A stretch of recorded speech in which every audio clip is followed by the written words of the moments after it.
கிறிஸ்து இயேசுவுக்குள் மிகவும் பிரியமாய் அழைக்கப்பட்ட சகோதர சகோதரிகளே, இந்த நாளில் கூட நமது வாழ்நிலை ஒரு நாளை கூட கொடுத்து பிதாவிய தேவனை ஆண்டவரை இயேசு கிறிஸ்துவின் துதிக்கும் சோதனை நேரத்தை தந்ததற்கு நான் நன்றியிலும் துணையும் சோதனையும் எடுத்துக்கொள்வோம். அது மட்டுமல்லாமல் காரைக்குடி சபையின் அன்பின் வாழ்த்துக்களை உங்கள் மத்தியில் தெரிவித்துக் கொள்கிறோம். நம்ம கடந்த சில வாரங்களாக உன்னத பாட்டு தொடர் வேதாகம வகுப்பு நம்ம கண்டினியூஸா பார்த்துட்டு இருக்கிறோம். அதன் அடிப்படையில முதல்ல ஏறக்குறைய ஒரு 6 சப்ஜெக்ட் 6 பாகங்களா நம்ம பார்த்துருக்கிறோம். இன்னைக்கு நம்ம 7வது பாகத்துக்குள்ள கடந்து வந்திருக்கிறோம். லாஸ்ட் வீக் நம்ம என்ன பார்த்தோம் அப்படின்னு பார்த்தோம்னா, அதாவது மணவாளனுடைய வருகை அப்படிங்கிற தலைப்பின் கீழே ஒரு சில காரியங்களை பார்த்தோம். அதாவது மணவாளன் வரும்போது அதோட எஃபெக்ட் உலகத்துக்கு எப்படி தெரியும், சபை மக்களுக்கு எப்படி தெரியும் அப்படிங்கிற மாதிரி ஒரு கோணத்துல பார்த்தோம். அதை முடிக்கும் போது அதில் ஒரு பாயிண்ட் என்ன சொல்லியிருக்கோம் அப்படின்னு பார்த்தோம்னா, அதாவது மணவாளன் வர்றது எப்படின்னா மேடுகளின் மேல் குதித்தும் மலைகளின் மேல் துள்ளியும் வருகிறார் அப்படின்னு பார்த்துருக்கோம். அதுல நம்ம பார்க்கும்போது பார்த்தோம்னா இந்த உலகத்துக்கு ஒரு மிகப்பெரிய பிரச்சனை ஏற்படுத்தக்கூடிய ஒரு காலமா இருக்கும். அது உலகத்துக்கு பிரச்சனையா இருந்தாலும் யாருக்கு ஒரு சந்தோஷமான ஒரு மூமெண்டா இருக்கும் அப்படின்னு பார்க்கும்போது திருச்செவி பிள்ளைகளுக்கு ஒரு சந்தோஷமான மூமெண்டா இருக்கும். காரணம் என்னன்னா, ஆண்டவராகிய இயேசு கிறிஸ்துவினுடைய 2ஆம் வருகையின் பிரசன்ன காலத்துக்குள்ள வந்துட்டோம் அப்படிங்கிற ஒரு சந்தோஷம். இந்த பாயிண்ட சொல்லும் போது ஒரு சிலருக்கு இடரலா இருக்கும். என்ன அப்படின்னு பார்க்கும்போது, சபைக்கு ஒரு இரக்கமே இல்லாத ஒரு சூழ்நிலையா, உலகமே ஒரு கலவரத்துக்குள்ள போயிட்டு இருக்கும்போது சபை மட்டும் எப்படி சந்தோஷமா அதை ஃபீல் பண்ண முடியும் அப்படின்னு பார்க்கும்போது, இதுக்கு ஒரு உதாரணமா நம்ம பார்க்கணும் அப்படின்னு பார்த்தோம்னா, ஒரு அம்மா ஒரு குழந்தைய பெத்துக்க போற ஒரு சூழ்நிலை மாதிரி. அது எவ்வளவோ பெயின்ஃபுல்லான ஒரு சூழ்நிலையா இருந்தாலுமே கூட அந்த குழந்தைய நினைச்சு அந்த அம்மா எப்படி ஃபீல் பண்ணுன்னா ரொம்ப சந்தோஷமா, அந்த அம்மா மட்டும் இல்லாமல் அந்த அம்மாவை சுத்தி இருக்க எல்லாமே எப்படி தான் ஃபீல் பண்ணுவாங்கன்னா ஒரு ஹாப்பியான மூமெண்டா தான் ஃபீல் பண்ணுவாங்க. அந்த அடிப்படையில தான். இது பெயினான விஷயம் இல்லை அப்படி இல்லையா அப்படின்னு கேட்டால் அப்படி கிடையாது. பட் அதுக்கப்புறம் நடக்க போற விஷயங்கள் யாருக்கு ரொம்ப சந்தோஷமான விஷயம் அப்படிங்கும்போது திருச்செவி பிள்ளைகளுக்கு ரொம்பவே சந்தோஷமான ஒரு விஷயமா இருக்கும் அப்படிங்கிற ஒரு புரிதல் தான். இதன் அடிப்படையில மணவாட்டி ரொம்ப எக்ஸைட் ஆகி இப்ப யாருடைய வருகைக்காக காத்துக்கிட்டு இருக்கிறாங்க அப்படின்னு பார்க்கும்போது, ஆண்டவரை இயேசு கிறிஸ்துடைய வருகைக்காக பயங்கரமா ஈகரா வெயிட் பண்ணிட்டு இருக்கிறாங்க அப்படின்னு நம்ம புரிஞ்சுக்கலாம். அவங்க வெயிட் பண்ணும்போது என்ன சம்பவம் நடந்துச்சு, நம்ம எப்படி முடிச்சோம் அப்படின்னு பார்க்கும்போது, இப்ப கிறிஸ்து தம்முடைய 2ஆம் வருகையில வந்துட்டாரு. அவருடன் மரித்த பரிசுத்தவர்கள் என்ன பண்ணிட்டாங்க, உயிரோட வந்துட்டாங்க. வந்ததுக்கு அப்புறம் என்ன நடந்துச்சுன்னா, பூமியில என்ன காணப்பட்டுச்சுன்னா புஷ்பங்கள், நிறைய சபைகள் தோன்றுச்சு. அதுல இருந்து திருச்சபை கிறிஸ்துவுக்கு ரொம்ப ஸ்பெஷலா இருந்துச்சு. அவங்களை எப்படி கைட் பண்ணாரு, அந்த திருச்சபை கிறிஸ்துவுக்கு எவ்வளவு அழகா தெரிஞ்சிச்சு அப்படிங்கிற மாதிரி பார்த்துட்டு போன வாரம் கம்ப்ளீட் பண்ணோம். அப்படி அழகா தெரிஞ்ச கிறிஸ்து, அதாவது திருச்சபைக்கு கிறிஸ்து மேற்கொண்டு என்ன ஒரு பிரிவிலேஜை கொடுக்குறாரு, அவங்களுக்கான என்ன ஒரு பாதுகாப்பு ஏற்பாடுகள் செய்யறாரு அப்படிங்கிறத அவர் ரொம்ப க்ளோஸ் டு இயர். அதாவது என்ன, கிறிஸ்து இதோ மணவாளன் அப்படிங்கிற பார்த்தோம்னா பக்கத்துல வந்ததுக்கு அப்புறம் இங்க நடக்கக்கூடிய சம்பவங்கள் என்ன, அதுல எப்படி இந்த சம்பவங்கள் டெவலப் ஆகுது, எப்படி நம்மளை பாதுகாக்க போறோம் அப்படிங்கிற அடிப்படையா தான் பார்க்க போறோம். இதுக்கு முதல் வசனமா எதை வாசிக்கிறோம் அப்படின்னு பார்த்தோம்னா, உன்னத பாட்டு புஸ்தகம் 2வது அதிகாரம் 15வது வசனம். உன்னத பாட்டு. திராட்சை தோட்டங்களை கெடுக்கிற புலி நரிகளையும் சிறு நரிகளையும் நமக்கு பிடியுங்கள், நம்முடைய திராட்சை தோட்டங்கள் பூவும் பிஞ்சுமாய் இருக்கிறது. இங்க என்ன சொல்லியிருக்கிற அப்படின்னு பார்க்கும்போது, திராட்சை தோட்டங்களை பிடிக்கிற புலி நரிகளையும் சிறு நரிகளையும் பிடியுங்கள் அப்படின்னு சொல்லியிருப்பாரு. அது பூவும் பிஞ்சுமா இருக்கிறது அப்படின்னு சொல்லியிருக்காரு. பிரச்சனை என்னன்னா, இங்க திராட்சை தோட்டம்னு ஒரு விஷயம் இருக்கு. அதை கெடுக்கிறதுக்கு என்னெல்லாம் வருதுன்னு இல்லாம சிறு நரி ஒன்று வருது, புலி நரின்னு ஒன்று வருது. இதை குறித்து நம்ம முன்னாடியே பார்த்துப்போம். பட் இதுக்கு சிமிலரான ஒரு வசனம் இதுக்கு முன்னாடி 7ஆம் வசனத்துல பார்த்திருப்போம். என்னன்னா, எருசலேமின் குமாரத்திகளே, எனக்கு பிரியமானவளுக்கு மனதாக மட்டும் அவளை என்ன பண்ணாதீங்க, விழிக்க பண்ணாதீங்கன்னு சொல்லிட்டு வெளியின் மான்களின் மேலும் வெளியின் மறைகளின் மேலும் ஆணையிடுகிறேன்னு சொன்னார். அந்த டைம் டியூரேஷனுக்கும் இந்த வசனத்துக்கு ஒரு சின்ன டிஃபரன்ஸ் இருக்கும். என்ன அப்படின்னு பார்க்கும்போது, அது எப்படி பார்த்தோம்னா, சபைக்குள்ள இருந்து வரக்கூடிய சின்ன சின்ன பிரச்சனைங்க, அதை எப்படி சபை மேற்கொள்றாங்க அப்படிங்கிறது ஓரியன்டா இருக்கும். ஆனா இந்த வசனம் என்னன்னா, இது இன்னும் கொஞ்சம் டிஃப்ரெண்டான பிரச்சனை, ரொம்ப சீரியஸான பிரச்சனை. நரினாலே நமக்கு நல்லாவே தெரியும், ரொம்ப தந்திரமுள்ள ஒரு அனிமல், எப்படியாவது ஈஸியா விழுக வைக்கக்கூடிய ஒரு தந்திரமான ஒரு விஷயம் தான் என்னன்னா இந்த நரி அடையாளப்படுத்தக்கூடிய விஷயம். நமக்கு பைபிள்ல தந்திரக்காரன் அப்படின்னால யாரை அடையாளப்படுத்தும் அப்படின்னு பார்க்கும்போது, யாரை தந்திரக்காரனாலே சாத்தான அடையாளப்படுத்தும். அந்த ஒரு சிமிலரான விஷயம், இல்ல சாத்தானின் அமைப்புகள், இல்ல சாத்தோடைய அந்த இன்ஃப்ளூயன்ஸ், இதையும் கூட அடையாளப்படுத்தக்கூடிய விஷயமா இருக்கு. இங்க அவர் என்ன சொல்றாருன்னா, திராட்சை தோட்டங்களை கெடுக்கிற சிறு நரிகளையும்.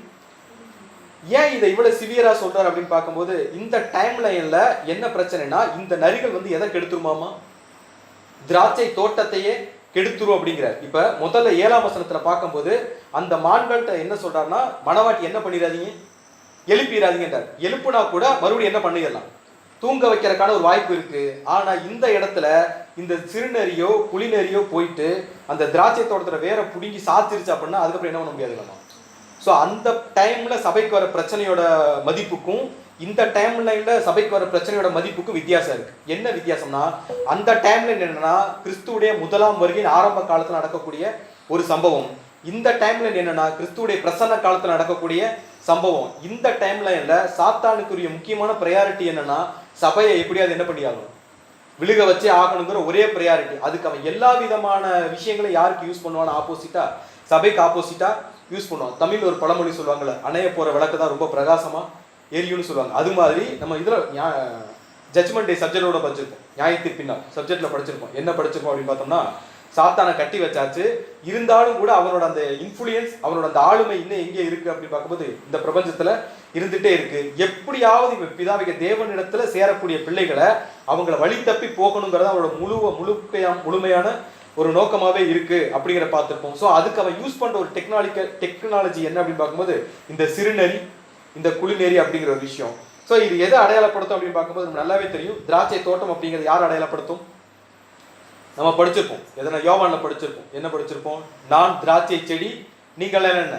யோவான் 15 படிச்சிருப்போம். நான் திராட்சை செடி, நீங்கள் எல்லாம் திராட்சை என் பிதா திராட்சை தோட்டக்காரர், நீங்கள் எல்லாம் எப்படி இருக்கீங்களா? கொடிகள் மாதிரி இருக்கிறோம், கனி கொடுக்கணும் அப்படிங்கிற விஷயத்தை குறித்து படிச்சிருப்போம். இப்ப அந்த வேலையை இங்க பண்ண விடாம நம்மளை தடுக்கிறது யாருன்னா 2 அனிமல். ஒன்னு சிறுநெறி, இன்னொன்னு குளிநெறி. இந்த 2 அனிமலுக்கு என்ன வித்தியாசம் அப்படின்னு பார்க்கும்போது ரெண்டுமே ஃபர்ஸ்ட் என்னதான்? ரெண்டுமே என்னதான்? நரிதான். ரெண்டுமே நரிதான், ரெண்டுமே தந்திரம் உள்ளதுதான். இந்த ரெண்டுக்கு என்ன டிஃப்ரெண்ட் அப்படின்னு பார்க்கும்போது, சிறுநரி அப்படிங்கிறது எப்படி இருக்கும்னா நம்ம காமனா பார்க்கக்கூடிய ஒரு அனிமல். நம்ம நரி நல்லாவே தெரியும், ரொம்ப தந்திரமான ஒரு விலங்கு. திராட்சை தோட்டத்துல போய் அந்த பழங்களை பறிச்சு என்ன பண்ணும்? தின்றும். அது போய் உள்ள போயிருச்சுனாலே அந்த பழங்களால யாருக்கு பிரயோஜனம் இல்லை? திராட்சை தோட்டக்காரருக்கு. இங்க திராட்சை தோட்டக்காரர் யாரு? யாரு திராட்சை தோட்டக்காரர்? பிதா. நான் திராட்சை செடி, என் பிதா திராட்சை தோட்டக்காரர்னா இப்ப இதனால யாருக்கு எந்த பிரயோஜனமும் இல்லை அப்படின்னு பார்க்கும்போது, நரி இந்த பழத்தை புடுங்கி சாப்பிட்டுச்சுன்னா பிதாவுக்கு எந்த ஒரு பிரயோஜனமே இல்லை. பிதாவுக்கு தேவனும் ஆண்டவரை இயேசு கிறிஸ்துவும் போட்ட எஃபோர்ட் மொத்தமே என்ன ஆயிடும்? வேஸ்டா போயிடும். அது போகக்கூடாது அப்படின்னோம்னா ஃபர்ஸ்ட் எதை பிடிக்கணுங்களாமா? சிறு நரிகளை நீங்க என்ன பண்ணுங்க, பிடிங்க அப்படிங்கிறாரு. ஸோ இப்போ சிறுநரிகள் அப்படிங்கிறது எதை அடையாளப்படுத்தும் அப்படின்னு பார்க்கும்போது, இந்த உலகத்துல இருந்து நமக்கு வரக்கூடிய பிரச்சனை. இப்போ ஒரு தோட்டத்துக்கு காவல் போட்டிருக்கோம் அப்படின்னா, இப்போ நம்ம ஊர்ல தோட்டங்கள்லாம் இருக்கும், சுத்தி என்ன பண்ணி வச்சிருப்போம்? தோட்டத்தை சுத்தி வேலி அடைச்சு வச்சிருப்போம், ரைட்டு தானே? அப்படி வேலி அடைச்சு வச்சிருக்க பட்சத்துல உள்ள நரி என்ன பண்ண முடியாது? அவ்வளவு சீக்கிரம் வந்துட முடியாது. அது மட்டும் இல்லாமல் அப்படியே இன்னொன்று என்ன வச்சிருப்போம்னா, காவல்காரங்களே என்ன பண்ணியிருப்போம்? வச்சிருப்போம். ஒருவேளை நரி வந்தாலுமே கூட யார் விரட்டி விட்டுருவா? காவல்காரங்க விரட்டி விட்டுருவாங்க. இந்த மாதிரி ஒரு சம்பவம் திருச்சபையின் லைஃப்ல எப்ப நடக்கும் அப்படின்னு பார்க்கும்போது, இப்போ இந்த சிறுநரி அப்படிங்கிற எதை அடையாளப்படுத்தோம்னா, வெளிப்படையா நம்ம பண்ணக்கூடிய ஒரு சில பாவங்கள், உலகத்துல இருந்து வரக்கூடிய மிகப்பெரிய பாவங்கள். இது பண்ணும்போது நமக்குள்ள ஒரு கில்ட் ஃபீல் வந்துடும், ரைட்டு தானே? நமக்குள் வாசமா இருக்கிற பிதா இல்ல ஆண்டவரே இயேசு கிறிஸ்து என்ன பண்ணிடுவாருன்னா, இது பாவம், இது என்ன பண்ணக்கூடாது அப்படின்னு சொல்லிட்டு அதை என்ன பண்ணிடுவாரு? தடுத்து நிறுத்திடுவார். பிரச்சனை என்னன்னா, இப்ப நம்ம கொலை பண்ணுவோமா அப்படின்னு கேட்டா பண்ண மாட்டோம், திருடுவோமான்னு கேட்டா பண்ண மாட்டோம், கொடூரமான பாவங்களை யாரும் பண்ண மாட்டோம், நம்ம பண்ண மாட்டோம். இதையெல்லாம் எது தடுத்துரும்னா, நமக்குள்ள இருக்கக்கூடிய இந்த சத்தியம் என்ன பண்ணிடும்? அதை தடுத்து பிரேக் பண்ணி நம்மள ஒரு சுத்தவானா காத்துக்கொள்ளும். ஆனா பிரச்சனை என்னன்னா, சிறுநெறிட்டே தப்பிச்சிருவோம். எதுக்கிட்ட மாட்டிக்கும்னா, குளிநெறிட்ட என்ன பண்ணிக்குவோம்? ஏன்னா குளிநெறி என்ன பண்ணுன்னா, வேலையை திறந்துக்கல என்ன பண்ணாது, வராது. அது எப்படி வரும்? குழி பறிச்சுக்கிட்டு மண்ணு வழியா டிராவல் பண்ணி நேரா அந்த வேர்கிட்டே போயும். பிரச்சனை என்னன்னா, குளிநெறி வந்து ரொம்ப குட்டியா இருக்கும். எப்படி இருக்கும்? நம்ம வீட்டுல வளர்க்குற நாய்க்குட்டி மாதிரி, பெட் அனிமல்னு சொல்லுவோம்ல, அது மாதிரி ரொம்ப குட்டியா, பார்க்கறதுக்கு எப்படி இருக்கணும், ரொம்ப அழகா இருக்கும். அதை பார்த்து நமக்கு என்ன வராது? பயம் வராது. ஒரு நரியை பார்த்து, ஒரு ஓனாயை பார்த்து வர்ற பயம் இந்த குளிநெறியை பார்த்து என்ன வராது. ஒரு முயல் குட்டி மாதிரி ஒரு நரி வந்துச்சுன்னா அதை என்ன பண்ணுவோம் நம்ம? இப்போ புலியாவே இருக்கட்டுமே, புலி குழந்தையா இருக்கும்போது எப்படி தான் இருக்கும்? அழகா இருக்கும், அதை எடுத்து கொஞ்சலாம், அதனால பெரிய பாதிப்பு என்ன வராது, ஒன்றும் வராது. அப்படிங்கிற பட்சத்துல இப்போ என்ன நடக்குது அப்படின்னு பார்க்கும்போது, இந்த குளிநெறி உள்ள வருது. இந்த குளிநெறி உள்ள வர்றது யாருக்கு தெரியாதுன்னா, நமக்கே என்ன பண்ணாது, தெரியாது. இந்த நரியினால என்ன பிரச்சனைனா, இந்த நரி உள்ள போயிடும். எது வரைக்கும் போயிடும்? திராட்சை செடி வரைக்கும் போயிடும். ஆனா எது எட்டாது? அந்த திராட்சை பழம் அதுக்கு என்ன பண்ணாதுன்னா எட்டாது. அதுக்கு என்ன பண்ணும்னா, இந்த குழி பறிச்சு இந்த மரத்தோட வேரெல்லாம் என்ன பண்ணிடும்? பிச்சு எடுத்துரும். பிச்சு எடுத்து இந்த மரத்தை என்ன பண்ணிடும்? டோட்டலா திராட்சை செடியை மொத்தமா சாச்சிட்டு அதுக்கப்புறம் அந்த பழத்தை என்ன பண்ணிடும்? ஸோ அதுக்கப்புறம் அந்த பழம் முளைக்கிறதுக்கான சான்ஸே இல்லை. ஸோ இந்த குளிநெறி எது அடையாளப்படுத்தும்னா, நம்ம பண்ணக்கூடிய சின்ன சின்ன பாவங்கள். என்ன பாவங்கள்? சின்ன சின்ன பாவங்கள். இந்த பாவங்கள் நமக்குள்ள வர்றதை யாருக்கு தெரியாது. குளிநெறி எப்படி குழிக்குள்ள பத்திரமா சைலண்டா வந்து அந்த மரத்தை சாய்க்கிறோ, அதே மாதிரி இந்த பாவங்கள் நமக்குள்ள ஜென்ரேட் ஆகிறது யாருக்கு தெரியாது, யாருக்குமே தெரியாது. என்ன பாவங்கள்னா, பொய் சொல்றது, ஒருத்தரை குறை சொல்றது, ஒருத்தரை தவறா பேசுறது, இந்த மாதிரியான விஷயங்கள் வந்து இதுவும் பாவங்கள் தானா அப்படின்னு கேட்டா ஆமா, இதுவுமே என்னன்னா ஒரு சில பாவங்கள் தான். பட் இந்த பாவங்கள் நமக்குள்ள வர்றது யாருக்கு தெரியாதுன்னா நமக்கே தெரியாது ஒண்ணு. ரெண்டாவது, அதை பாவமாவே யாரு கன்சிடர் பண்ண மாட்டோம், நம்ம கன்சிடர் பண்ண மாட்டோம். ஏன்னா பொய் சொல்றதுனால நம்மளை பொறுத்த வரைக்கும் என்ன கிடையாது, ஒரு பாவம் கிடையாது. ஒருத்தரை பத்தி ரூமர்ஸ் பண்றதுனாலே அது பெரிய என்ன கிடையாது, பாவம் கிடையாது. ஒருத்தரை பத்தி காசிப் பேசுறது என்ன கிடையாது, அதுவும் ஒரு பெரிய பாவம் கிடையாது. இந்த மாதிரியான ஒரு சூழ்நிலையில இந்த மாதிரி பாவங்கள் தான் கொஞ்சம் கொஞ்சமா நமக்கு உள்ள வந்து கடைசியில எதையே சாச்சிருமாமா, மொத்தமா இந்த திராட்சை செடி மொத்தத்தையும் அது சாச்சிட்டு போயிருமாம். அவர் சொல்லியிருக்கிறார், நான் பரிசுத்தராய் இருக்கிறது போல நீங்களும் இப்படிதான் இருக்கணுங்களாமா. பரிசுத்தராய் மட்டும்தான் இருக்கணும். 100 அவுட் ஆஃப் 100 தான், 100 அவுட் ஆஃப் 100 தான், 100க்கு 100. ஒரு மார்க் குறைஞ்சாலும் என்னவா மாறுது. ஸோ நம்ம எந்த அளவுக்கு பரிசுத்தமா காத்துக்கிறோமோ அந்த அளவுக்கு நம்ம யாருக்கு பக்கத்துல க்ளோஸா போக முடியும் அப்படின்னு பார்க்கும்போது கிறிஸ்துவுக்கு பக்கத்துல ரொம்ப க்ளோஸா போகலாம். இது கடைசி காலமா இருக்கிறது. மணவாளன் கேட்டுக்கு பக்கத்துல வந்து என்ன பண்ணிட்டு இருக்காரு, இப்ப கதவை தட்டிட்டு இருக்கிறாருன்னா இப்ப நமக்கு ரொம்ப இன்டீரியரா ரொம்ப நியர்பைல இருக்க இன்னொரு கேரக்டர் யாருன்னா யாரு, சாத்தானும் கூட. எப்படியாவது இவங்க என்ன பண்ணிடும், இவங்களை கெடுத்தது, பெரிய பாவங்களை பண்ண வச்சிடணும். அது முடியலையா, சின்ன சின்ன பாவங்களையாவது பண்ண வச்சு இவங்களை என்ன பண்ணிடணும், ஒரே அடியா சாத்திரணும். அப்படிங்கல நரி எப்படி தந்திரமா இருக்கோ அதே மாதிரி சாத்தானுமே எப்படி இருக்கானுங்களாமா, ரொம்ப தந்திரமா ரொம்ப இன்டென்ஸா யாரை ஃபாலோ பண்ணிட்டு இருக்கா அப்படிங்கும் போது சபையை ஃபாலோ பண்ணிட்டு இருக்கிறான். இப்ப கிறிஸ்து ரொம்ப பக்கத்துல இருக்கிறாரு. இந்த டைம்ல சபையை விட்டுட்டா என்ன பண்ண முடியாது, சபையை மறுபடியும் ரெக்கவர் பண்ண முடியாதுன்னு சொல்லிட்டு ரொம்ப க்ளோஸா யாரை ப்ரொடெக்ட் பண்ணிட்டு இருக்கிறாருன்னா சபையை ரொம்ப பத்திரமா யார் பாதுகாத்துட்டு இருக்கிறது, கிறிஸ்து ரொம்ப பாதுகாத்துட்டு இருக்காரு. அதனால அவர் என்ன சொல்றாருன்னா, திராட்சை தோட்டங்களை கெடுக்கிற குழி நரிகளையும் சிறு நரிகளையும் என்ன பண்ணுங்க, நமக்கு பிடியுங்கள். நம்முடைய திராட்சை தோட்டங்கள் எப்படி இருக்குதுங்களாமா, பூ வந்துருச்சு, அடுத்து என்ன வந்துருச்சு. ஸோ பூனாலே நமக்கு தெரியும் பரிசுத்தத்துக்குள்ள வரக்கூடிய நிலைமை. இப்ப பிஞ்சு விட்டுருச்சு, சபையா மாறக்கூடிய நிலைமைக்குள்ளே வந்துருச்சு. இனி கடி கொடுக்க வேண்டியது மட்டும்தான் என்னது பாக்கி. அதுக்கு முன்னாடி இந்த நரிகள் அதை கெடுத்து விடாதபடிக்கு இப்ப யாரு பாதுகாப்பு ரெடி ஆயிட்டதுங்களாமா.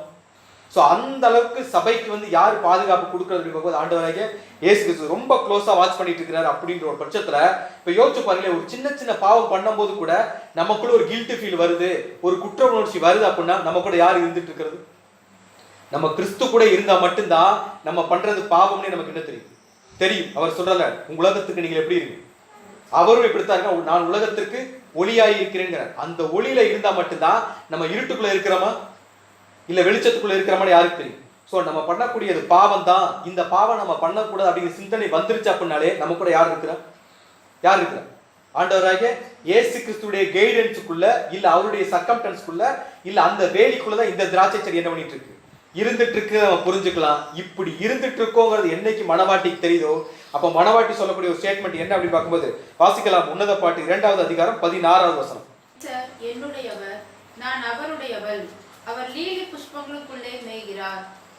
என்ன சொல்லியிருக்காருங்களாமா, என் நேசர் யாருடையவர், என்னுடையவர் என்ன அர்த்தம், அவர் என்னோடவர், எனக்கு மட்டும்தான் அப்படிங்கிற அர்த்தம். இப்ப சபை வந்து ரொம்ப கான்பிடென்டா இருக்கு, நான் பண்றது தப்புன்னு சபைக்கு புரியுது, தான் பண்ணக்கூடிய தவறுகளை பிதாவிக தேவன்ட்டையும் ஆண்டவரை இயேசு கிறிஸ்துவையும் அறிக்கையிடணும் அப்படிங்கிற மென்டாலிட்டியில வருது. தான் பண்ணக்கூடிய தவறுகளுக்கு சபை எப்ப மனம் வருந்ததோ அப்ப யார் என்னை பாதுகாத்துட்டு இருக்கிறது, நரிக்கிட்டு இருந்து.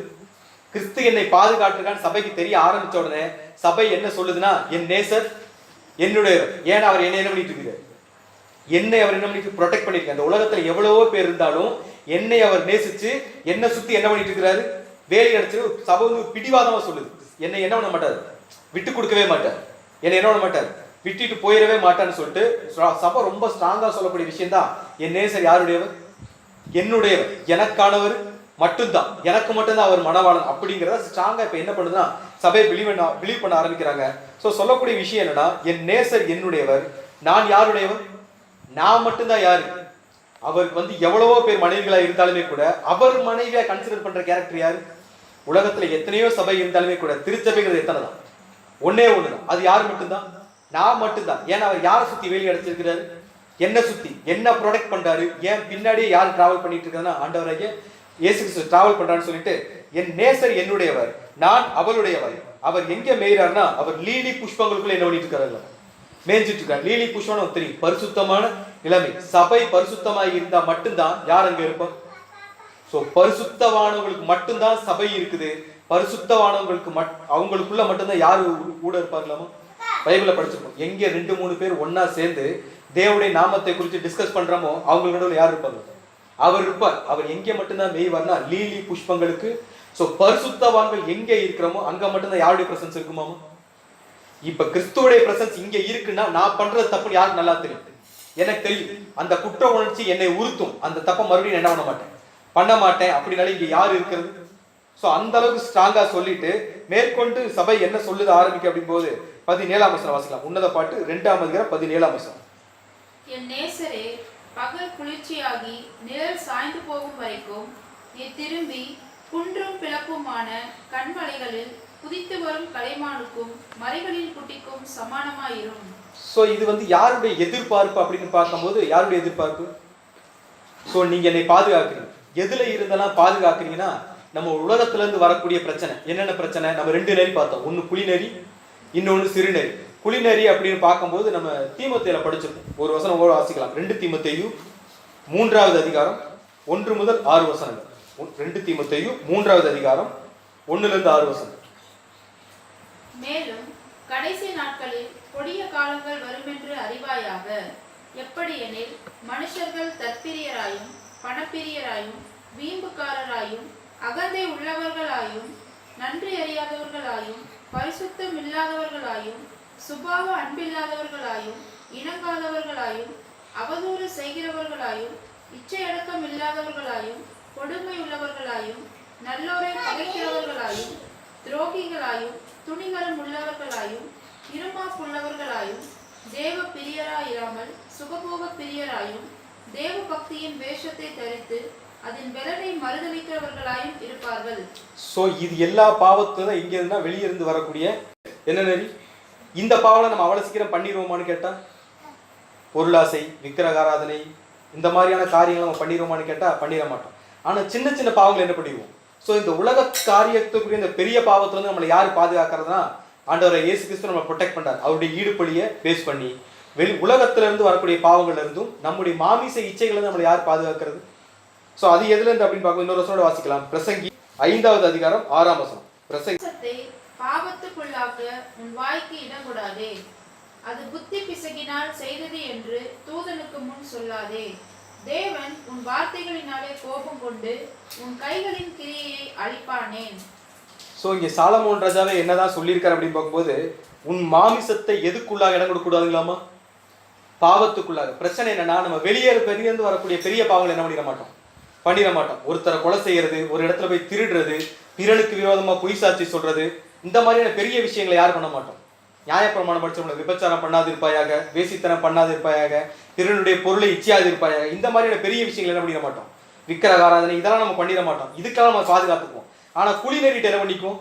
சின்ன சின்ன பாவங்கள். அது என்ன சொல்றேன்னா, உன் மாமிசத்தை பாவத்திற்குள்ளாக்க உன் வாய்க்கு, நம்ம யாக்கோபுல சொல்வார், நாக்கு தான் எல்லாத்த விட மிகப்பெரிய பாவம் செய்யக்கூடிய ஒரு ஆயுதம். சின்ன விஷயம் தான், ஆனா மொத்த சரீரத்தை எதுக்குள்ள கொண்டு போயிருமாமா?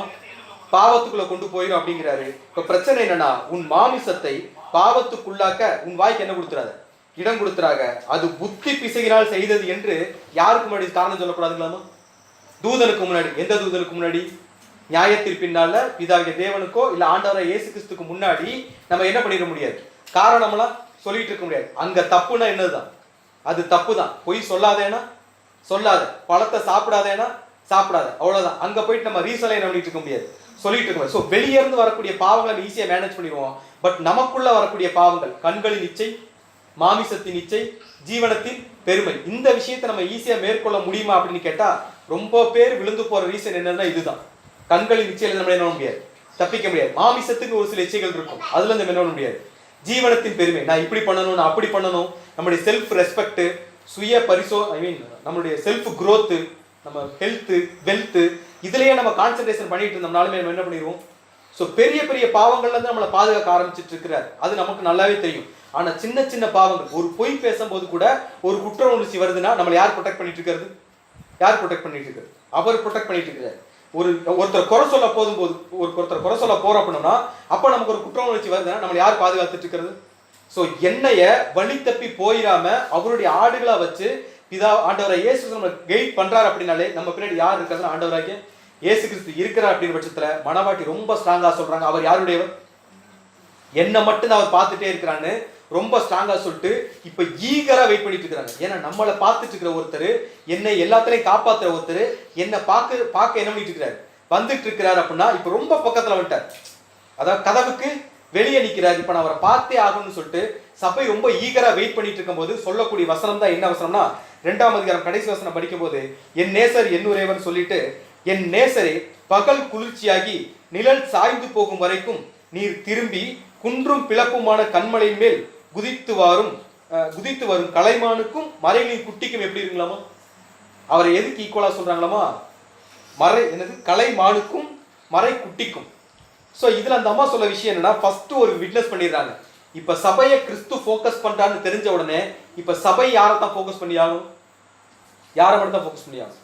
இப்ப ஒரு 10 பேர் இருக்கிற இடத்துல ஒருத்தர் நம்மளை அதிகமா ப்ரொடெக்ட் பண்றாருன்னா நம்மளுடைய நேசம் யார் மேல அதிகமா இருக்கும்?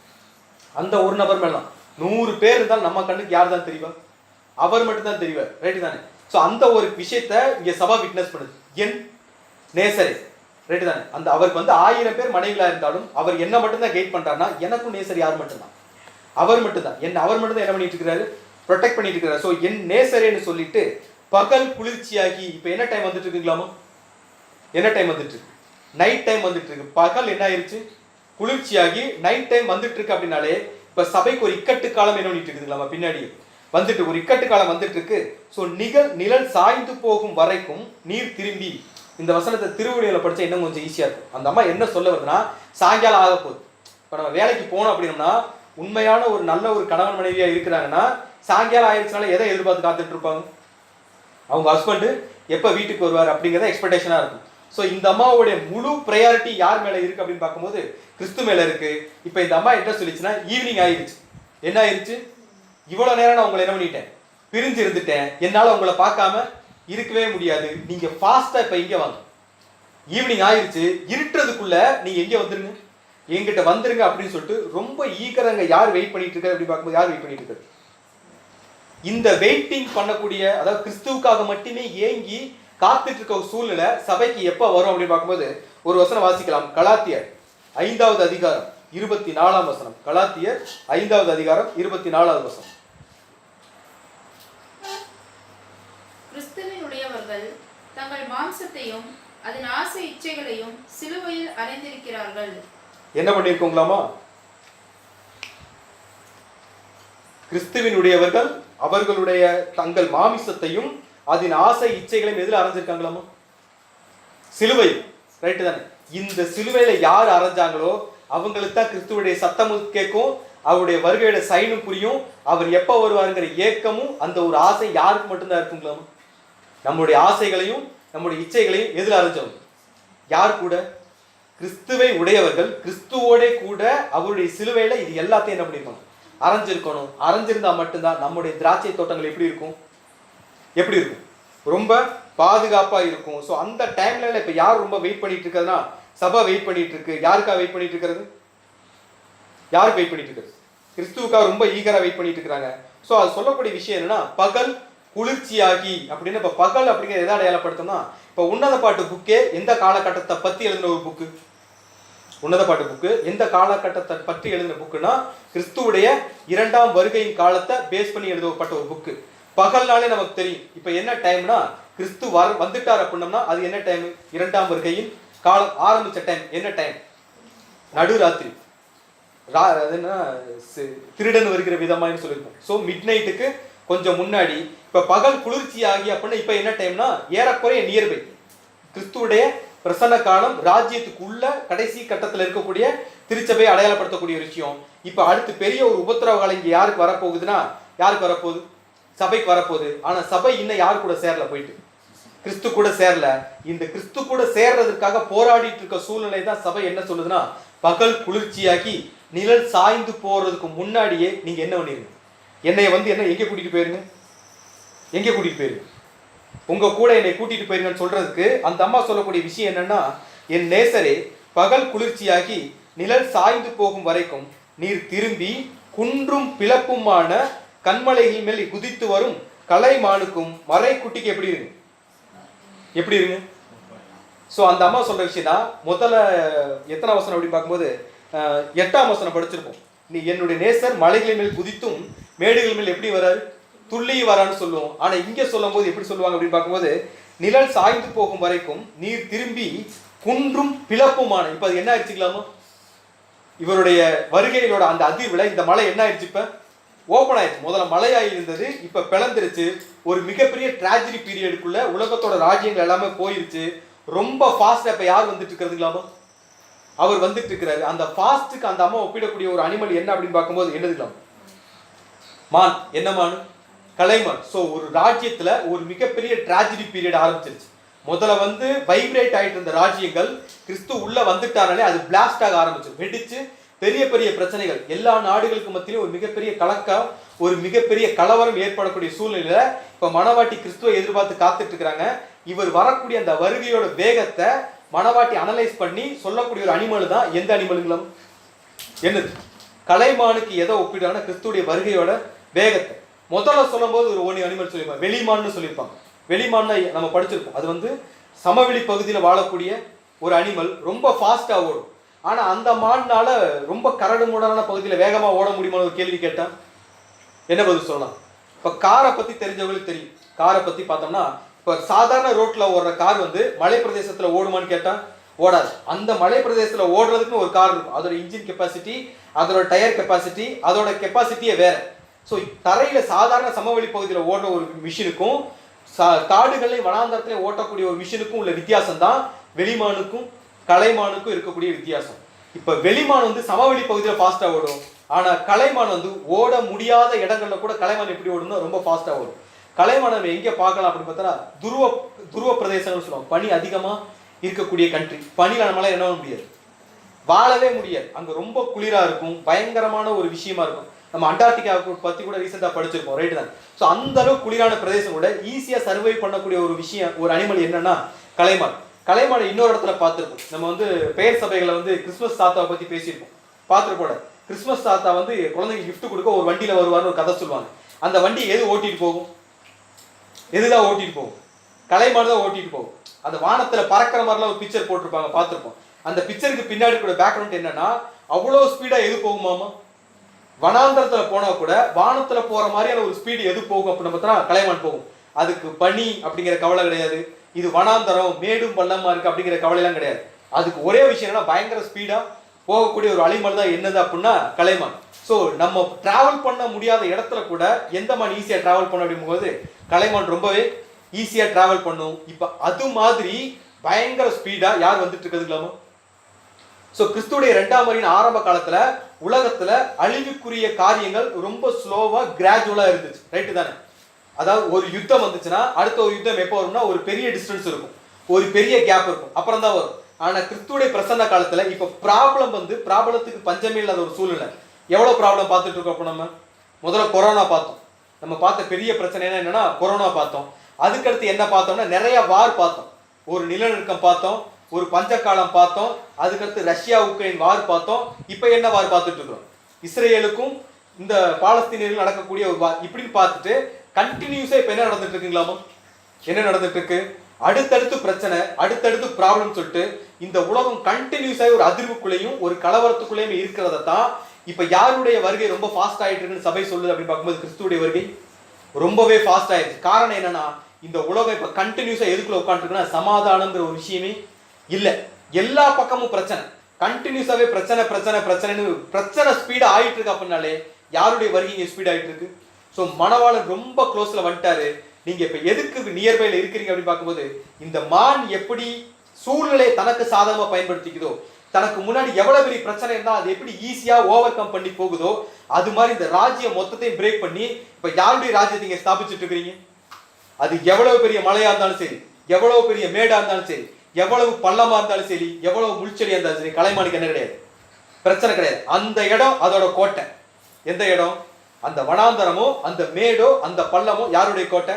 அந்த மானுடைய கோட்டை. அதுக்கு எதுவுமே தடைங்கிற ஒரு விஷயமே எப்படி இல்லையோ, இந்த உலகத்துல சாத்தான் எவ்வளவு பெரிய ட்ராப் செட் பண்ணி வச்சாலும், எவ்வளவு பெரிய பில்லர் செட் பண்ணி வச்சாலும், எவ்வளவு பெரிய கேட் போட்டு வச்சாலும் அது யாருக்கு பிரச்சனை கிடையாது, கிறிஸ்துவுக்கு பிரச்சனை கிடையாது. கிறிஸ்துவுடைய ஒரே டார்கெட் சபையை அவர் என்ன பண்ணி ஆகணும், கேப்சர் பண்ணி ஆகணும். சபையை தன்னுடைய தேர்ல அவர் என்ன பண்ணி ஆகணும், ஏற்றி ஆகணுங்கிறது மட்டும்தான் யாருடைய நோக்கம் அப்படிங்கும்போது கிறிஸ்துவுடைய நோக்கம். சபை செலக்ட் ஆயிடுச்சுன்னா மொத்த உலகத்துக்கு என்ன வந்துடும், ரட்சிப்பு வந்துடும். அந்த டைம் வந்துருச்சு, நீங்க வரப்போறீங்க தெரிஞ்சிருச்சு.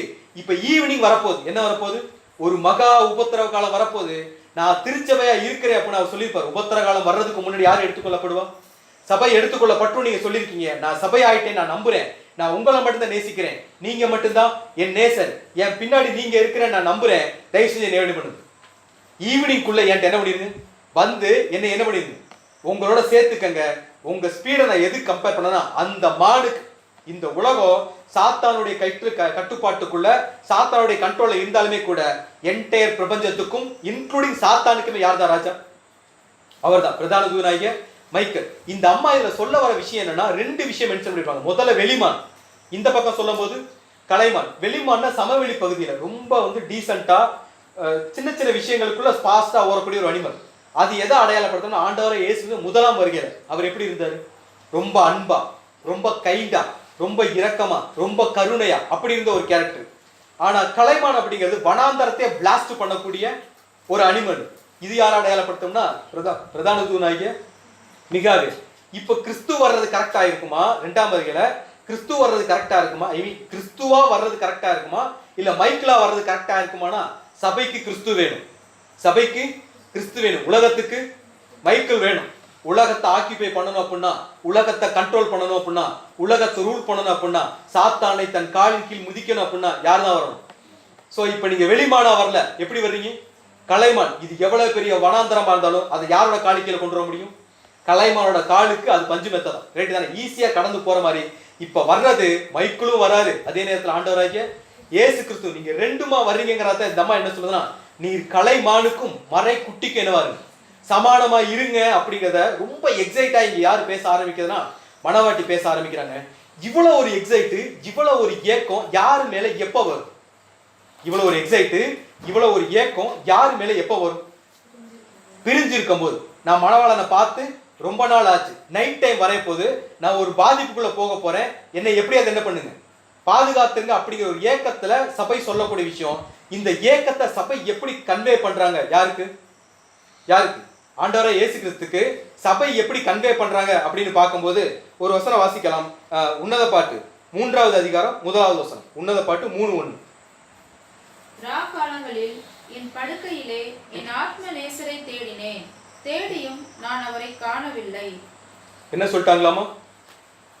ராக்காலங்களில் என் படுக்கையிலே என் ஆத்மரை என்ன பண்ண தேடினேன், நான் அவரை தேடியும் அவர் என்ன பண்ணல, காணவே இல்லை அப்படிங்கிறாங்க.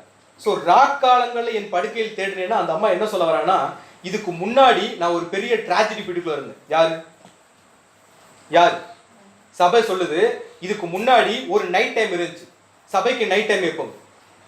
சபைக்கு நைட் டைம் எப்போ? பாவத்துக்குள்ள இருக்கக்கூடிய சூழ்நிலை, கிறிஸ்துவுக்காக ஊழியம் செய்ய முடியாத ஒரு சூழ்நிலை, கிறிஸ்துவுடைய வேலையை செய்ய முடியாத ஒரு சூழ்நிலை, கிறிஸ்துவுடைய சரீரத்துல இணைய முடியாத ஒரு சூழ்நிலை. இந்த டயத்துக்குள்ள நான் இருந்தப்ப நான் யாரை தேடினேன்? ஸோ இப்போ இந்த அம்மா என்ன சொன்னா, ராக் காலம் இருந்துச்சு. அப்ப நான் எங்க என்ன பண்ணிட்டு இருந்தேன்? தூங்கிட்டு இருந்தேன், இலைப்பாறுதலுக்குள்ள இருந்தேன்.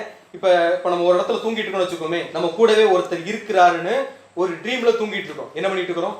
ஒரு ட்ரீம்ல தூங்கிட்டு இருக்கோம். திடீர்னு முழிச்சு பார்க்குறோம், நம்ம பக்கத்துல என்ன இல்லை, யாருமே இல்லை அப்படின்னா நமக்கு எப்படி இருக்கும்? ஒரு பதட்டம், ஒரு பயம், ஒரு தனிமை, இந்த ஒரு ஃபீல்லாம் வரும்ல. இப்போ இந்த அம்மா கிறிஸ்து கூட இருக்கேன்னு சர்வே பண்ணிட்டு இருக்கிறாங்க. திடீர்னு ஒரு பிரச்சனை வருது. இந்த பிரச்சனை வந்தோடனே ஒரு உபத்திரவ காலம் வருது. இப்ப யார் பக்கத்துல இல்லையோன்ற பயம் வருது? யார் பக்கத்துல வருது? கிறிஸ்து பக்கத்துல இல்லையோன்ற ஒரு பயம் இங்க யாருக்கு வருது அப்படின்னு பார்க்கும்போது கிறிஸ்து சபைக்கு வருது. இந்த அம்மா அதை எப்படி சொல்றாங்க அப்படின்னு பார்க்கும்போது, ராக்காலங்களில் என் படுக்கையிலே என் ஆத்தும நேசரை என்ன பண்ணேன்னா நான் தேடினேன்னா ஸோ திடீர்னு முடிச்சு பார்க்கறாங்க, பக்கத்துல யாரும் இல்ல. பக்கத்துல இல்லைனாலே என்ன அர்த்தம் அப்படின்னம்னா, இங்க ரெண்டு விஷயம். முதல்ல நம்ம படிச்சிருப்போம் 2ஆம் அதிகாரம் 7ஆம் வசனத்துல பார்க்கும்போது, எருசலேமின் குமாரத்திகளே எனக்கு மனதாவளுக்கு எனக்கு பிரியமானவளுக்கு மனதாகும் மட்டும் அவளை என்ன பண்ணாதீங்க. அப்ப தூங்கிட்டு இருந்தாங்க, ரைட்டு தானே? தூங்கிட்டு இருந்த அம்மா இப்ப என்ன ஆயிடுச்சு? முழிச்சிருச்சு. ராக்காலங்கள்ல என் படுக்கையில என்னமா முழிச்சு பார்த்தா தான் பக்கத்துல யாரும் இல்லைன்னு. ஸோ முழிக்கிறோம் அப்படின்னால எங்க போயிட்டோன்னு அர்த்தம்? உலகத்துக்குள்ள ஜஸ்ட் இந்த அம்மா போன உடனே இந்த கில்ட் ஃபீல் வந்துருச்சு. நான் தப்பு பண்ண ஆரம்பிக்கிறோம் அப்படிங்கிற கில்ட் ஃபீல் வந்த உடனே இப்ப இந்த அம்மா யார் தேட ஆரம்பிச்சிருந்துக்கலாமா? யார் தேட ஆரம்பிச்சிருக்கு? ஸோ இந்த ராக்காலத்துல தேடக்கூடிய சூழ்நிலை எப்படி புரிஞ்சுக்கலாம் அப்படின்னு பார்க்கும்போது ஒரு வசனம் வாசிக்கலாம். சங்கீதம் 130வது அதிகாரம் 6ஆம் வசனம். சங்கீதம் 130:6. எப்பொழுது விடியும் என்று விடியற்கால காலத்துக்கு காத்திருக்கிற ஜாமக்காரரை பார்க்கிலும் அதிகமாய் என் ஆத்துமா ஆண்டவருக்கு காத்திருக்கிறது. யாருக்கு காத்திருக்கிறது இல்லாம? விடியற் காலத்துல அந்த வசனம் வழி படிக்கலாம். எப்பொழுது விடியும் என்று விடியற் காலத்திற்கு காத்திருக்கிற ஜாமக்காரரை பார்க்கிலும் அதிகமாய் என் ஆத்துமா ஆண்டவருக்கு காத்திருக்கிறது. சோ எப்பொழுது விடியும் என்று காத்திருக்கிற ஜாமக்காரன் மாதிரி இப்ப யாரு காத்துட்டு இருக்கிறது இல்லாம? இந்த அம்மா காத்துட்டு இருக்கு. எனக்கு தெரியாதனமா முழிச்சு ஏதோ ஒரு பிரச்சனைக்கு போயிருச்சு, இனி மறுபடியும் அதுக்குள்ள போயிடாம இருக்கணும்னா நான் யாருக்கு வெயிட் பண்ணி ஆகும்? ஸோ அந்த அம்மா முழுக்க முழுக்க இப்ப யாரோட பாதுகாப்புக்குள்ள இருக்கணும்னு ஆசைப்படுறாங்க? கிறிஸ்துடைய பாதுகாப்பு. கிறிஸ்து எனி டைம் யாரு கூடவே இருக்கணும். இன்விசிபிளா இதுல புரிஞ்சிக்க வேண்டிய விஷயம் என்னன்னா, கிறிஸ்து கூட அந்த அம்மா இருக்கணும்னு ஆசைப்படுறது எந்த அளவுக்கு இம்பார்ட்டன்ட்டோ அதே அளவுக்கு இம்பார்ட்டன்ட் நம்ம கிறிஸ்து கூட இருக்கணுங்கிறது. அப்படின்னா என்ன அர்த்தம்னா, நம்ம முழிச்சிடவே கூடாது.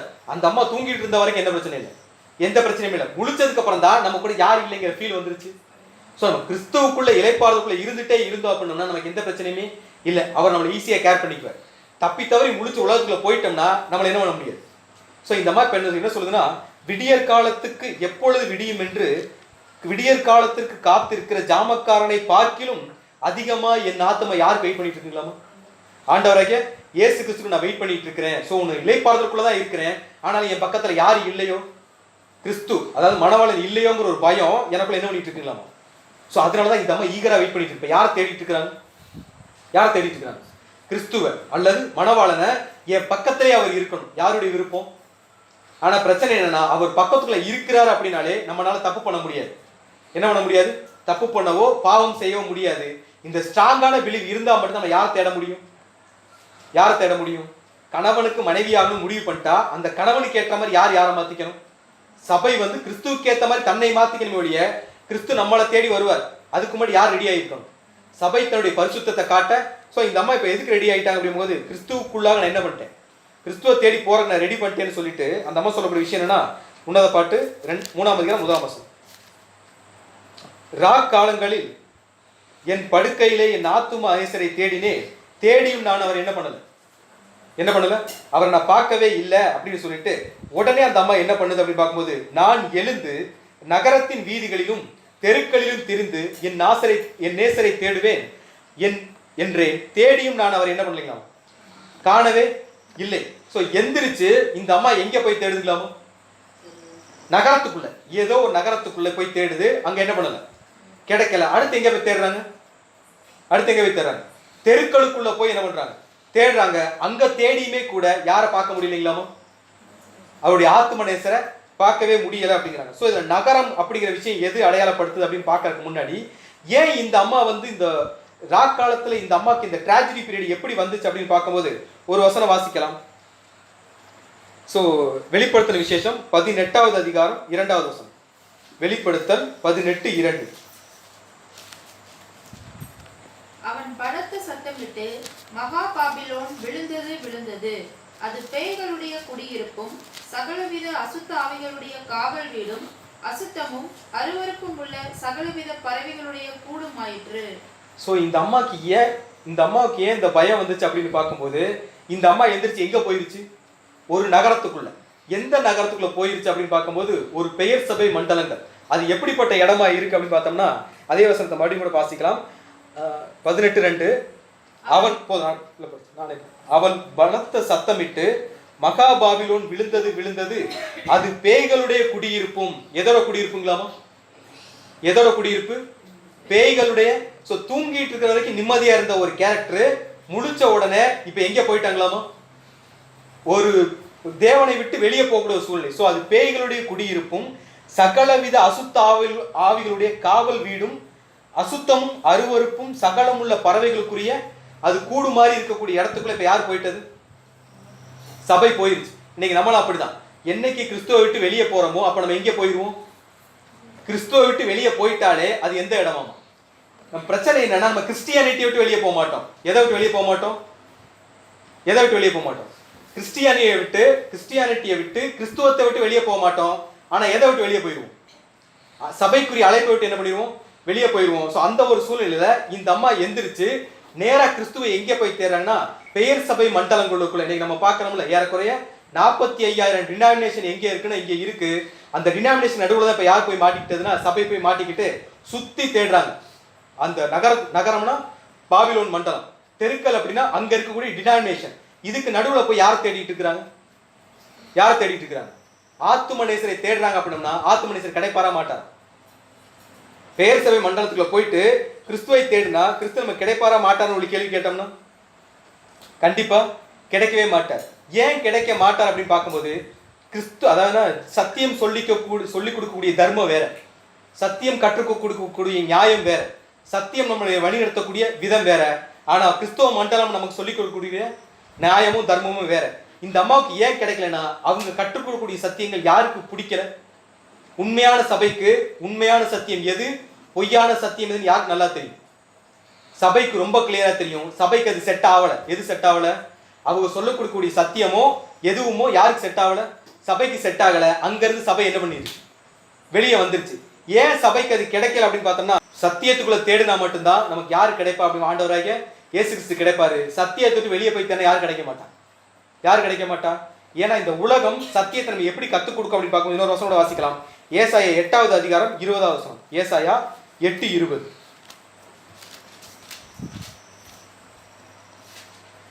வேதத்தையும் சாட்சி ஆகமத்தையும் கவனிக்க வேண்டும்.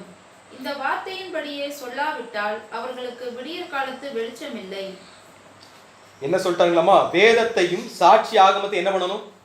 கிறிஸ்துவ நம்ம கண்டுபிடிக்கணும்னா எதை கவனிச்சா மட்டும் தான் கண்டுபிடிக்க முடியும்.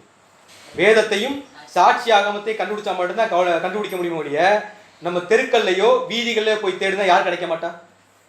மணவாளன் என்ன பண்ண மாட்டார்? கிடைக்க மாட்டார். காரணம் என்னன்னா இந்த வார்த்தையின்படி சொல்லாவிட்டால் அவர்களுக்கு என்ன இல்லைங்களாமா? என்ன இல்லை?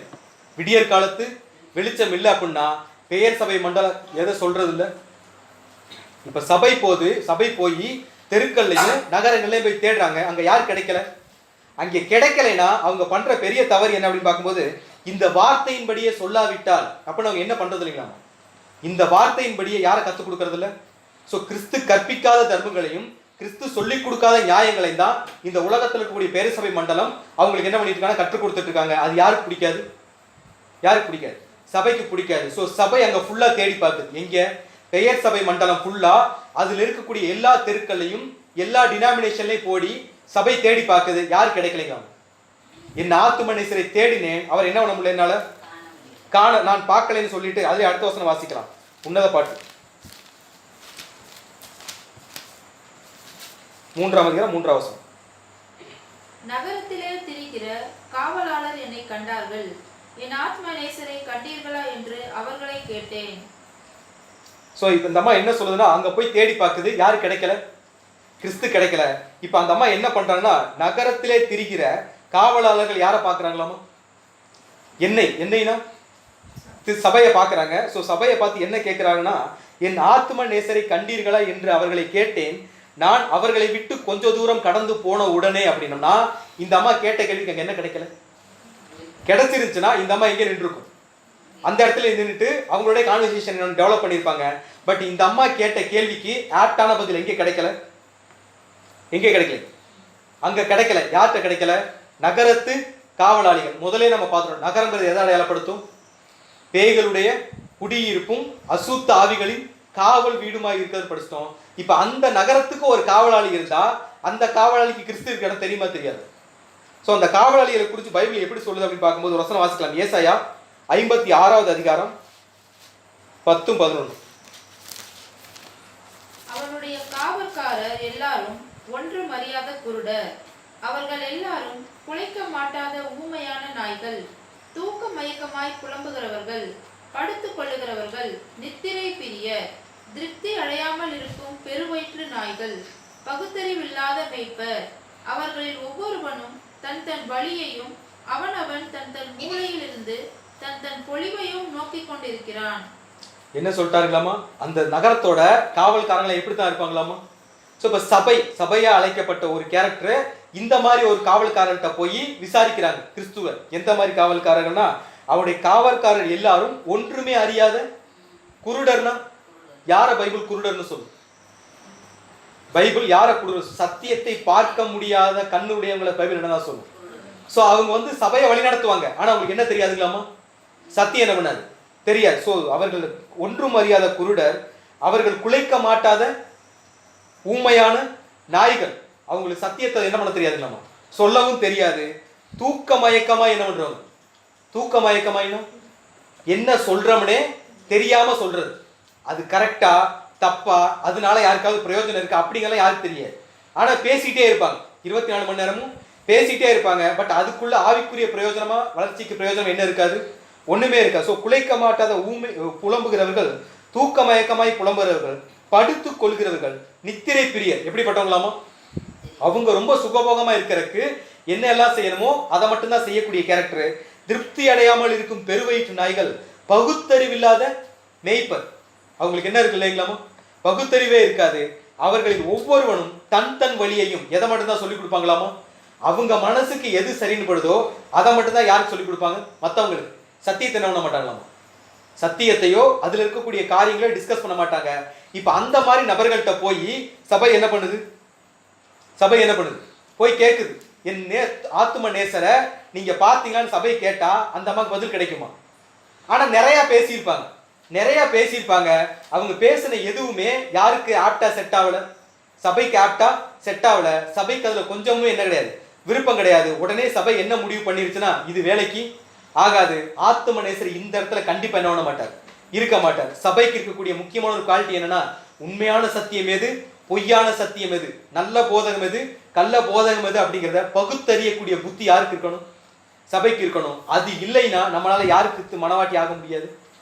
எனக்கு அவர் சொல்லிட்டாரு, நானே வழியும் நானே சத்தியமும் நானே ஜீவனுமா இருக்கேன். அவர்கிட்ட போய் கேட்டா மட்டும்தான் நமக்கு என்ன கிடைக்கும், என்ன கிடைக்கும், பதில் கிடைக்கும். அவரை விட்டுட்டு வேற அவங்க காவற்காரராகவே இருந்தாலுமே கூட அவங்கள்ட்ட போய் நம்ம கிறிஸ்துவ தேடினோம்னா கிறிஸ்து கிடைக்க மாட்டார். ஸோ சபை கரெக்டாக ஐடென்டிட்டி பண்ணிருச்சு, இவங்கள்ட்ட யார் கிடைக்க மாட்டா, கிறிஸ்து கிடைக்க மாட்டார். ஏன்னா இவங்க பகுத்தறிவில்லாத மேய்ப்பர், தங்களுடைய சுய இச்சையும் தங்களுக்கு மூளையில என்ன தோணுதோ அதை மட்டும் சொல்லி கொடுக்கக்கூடிய ஒரு கேரக்டர் இவங்கள்ட்ட என்ன இல்லை. சத்தியம் இல்லைன்னு சபை கண்டுபிடிச்ச உடனே சபை என்ன பண்ணிடும் அப்படின்னு பார்க்கும்போது 4ஆம் வசனம் வாசிக்கலாம். உன்னத பாட்டு 3வது அதிகாரம் 4ஆம் வசனம். நான் அவர்களை விட்டு கொஞ்ச தூரம் கடந்து போன உடனே என் ஆத்ம நேசரை கண்டேன். அவரை நான் என் தாயின் வீட்டிலும் என்னை பெற்றவளின் அறையிலும் கொண்டு வந்து விடும் மட்டும் விடாமல் பற்றி கொண்டேன். ஸோ இப்போ இந்த அம்மா என்ன சொல்லுதுன்னா, அவங்க சொன்ன தப்புன்னு தெரிஞ்ச உடனே இந்த அம்மா அவங்கள்ட்ட என்ன பண்ணிருச்சுங்களாமா, கடந்து போயிடுச்சு. அப்படின்னாலே இப்போ அவங்க பண்ண தப்புன்னு யாருக்கு தெரிஞ்சிருச்சு, அவங்களுடைய உபதேசமும் சரி, அவங்களுடைய போதனையும் சரி, அவங்களுக்கு கற்றுக் கொடுக்கக்கூடிய வழியும் சரி, அவருடைய நடத்தைகளுமே சரி, யாருக்கு தப்பா தெரிஞ்சிருச்சு, சபைக்கு தப்பா தெரிஞ்சிருச்சு. சபைக்கு இப்போ 2 விஷயம் கண்டுபிடிச்சிருச்சு சபை. என்னன்னா, இவங்க தப்பானவங்க அப்படிங்கிறத சபை என்ன பண்ணிருச்சு, கண்டுபிடிச்சிருச்சு. கிறிஸ்து இங்க இல்லை அப்படிங்கிறதையும் கண்டுபிடிச்சிட்டாங்க. கிறிஸ்து இங்க இல்லைனாலே இப்ப சபை என்ன பண்ணியாகணும், கிறிஸ்துவை தேடி மறுபடியும் என்ன பண்ணியாகணும், போயாகணும். இப்ப சபை அங்கிருந்து கடந்து போகுது அப்படின்னாலே இங்க நம்மளும் உலகத்தையுமே, பெயர் சபை மண்டலமாக இருக்கட்டும் சரி, உலக கவலை, உலக ஆசை சரி, இது எல்லாம் தப்பு. நீங்க யாருக்கு நல்லா தெரியும், நமக்கு ரொம்ப கிளியரா தெரியும். கண்களின் நிச்சய விட்டாகணும், மாமிசத்தின் நிச்சய விட்டாகணும், ஜீவனத்தின் பெருமையை விட்டாகணும். இது எல்லாத்தையும் விட்டா தான் கிறிஸ்துவ கிட்ட போக முடியும்னா, சபை எப்படி இது எல்லாத்தையும் கடந்து கிறிஸ்துவ தேடி போச்சோ, இப்ப நம்மள என்ன பண்ணியாகணும், இது எல்லாத்தையும் கடந்து தான் கிறிஸ்துவ தேடி போயாகணும். இதுக்குள்ள இருந்துகிட்டே நம்மளால கிறிஸ்துவ தேட முடியுமா, இதுக்குள்ள இருந்துகிட்டு கிறிஸ்துவ தேட முடியும் அப்படின்னா, அந்த அம்மா நகரத்துக்குள்ளே இருந்துகிட்டு கிறிஸ்துவ தேடுற மாதிரி கிடைப்பாரா, கண்டிப்பா. ஸோ அந்த அம்மா ரொம்ப மெச்சூர்டா, இங்க யாரு கிடையாது, கிறிஸ்து கிடையாதுன்னு கண்டுபிடிச்ச உடனே அந்த இடத்த விட்டு அந்த அம்மா என்ன பண்றாங்க, கடந்து வெளியே போயிட்டு இப்ப யாரை தேட ஆரம்பிக்கிறாங்க. ஸோ இப்போ நமக்கு ரொம்ப முக்கியமான விஷயம் என்னன்னா, இது எல்லாம் தப்புன்னு தெரிஞ்ச உடனே நம்ம யார் தேட ஆரம்பிச்சோம், எப்படி தேட ஆரம்பிக்கிறோம் அப்படின்னு ஒரு வசனம் வாசிக்கலாம். மத்தேயு 7வது அதிகாரம் 8ஆம் வசனம். மத்தேயு 7:8. ஏனென்றால் கேட்கிறவன் எவனும் பெற்றுக்கொள்கிறான், தேடுகிறவன் கண்டடைகிறான், தட்டுகிறவனுக்கு திறக்கப்படும். யாரை தேடுகிறவன், யாரெல்லாம் கிறிஸ்துவ தேடுறாங்களோ, யார் எல்லாம் கிறிஸ்துவ கேட்கிறாங்களோ, யாரெல்லாம் கிறிஸ்துவ பார்க்கணும்னு ஆசைப்படுறாங்களோ அவங்களுக்கு மட்டும் தான் யார் தெரிவாங்களா, யார் தெரிவா, கிறிஸ்து தெரிவார். எல்லாருக்கும் அவர் என்ன பண்ண மாட்டாரு, தெரிய மாட்டார். யார் அவர், நீ விசுவாசிக்க கூடுமானால் எல்லாமே கூடும், விசுவாசிக்கிறவனுக்கு எல்லாமே கூடும். ஸோ கிறிஸ்துவ தேடும், கிறிஸ்துவ பார்க்கணுங்கிற விசுவாசம் இருந்துச்சுன்னா மட்டும்தான் நமக்கு யாரை பார்க்க முடியும், இந்த சத்தியமே நம்ம கண்ணுக்கு தெரியும். இல்லைன்னா என்ன பண்ணாது, இது எதுவுமே நமக்கு தெரியாது அப்படிங்கிறத யாரங்க தெளிவா புரிஞ்சுக்கிட்டதுன்னா சபை தெளிவா புரிஞ்சுக்கிச்சு. இப்ப சபை அந்த இடத்த விட்டு கடந்து போய் யாரை தேட பாக்குறாங்க? கிறிஸ்துவ தேடுறாங்க. தேடி என்ன பண்ணிட்டாங்க? சோ வாசிக்கலாம் உன்னத பாட்டு 4வது அதிகாரம் 4ஆம் வசனம். நான் அவர்களை விட்டு கொஞ்ச தூரம் கடந்து போன உடனே என் ஆத்ம நேசரை கண்டேன். அவரை நான் சோ போதும்.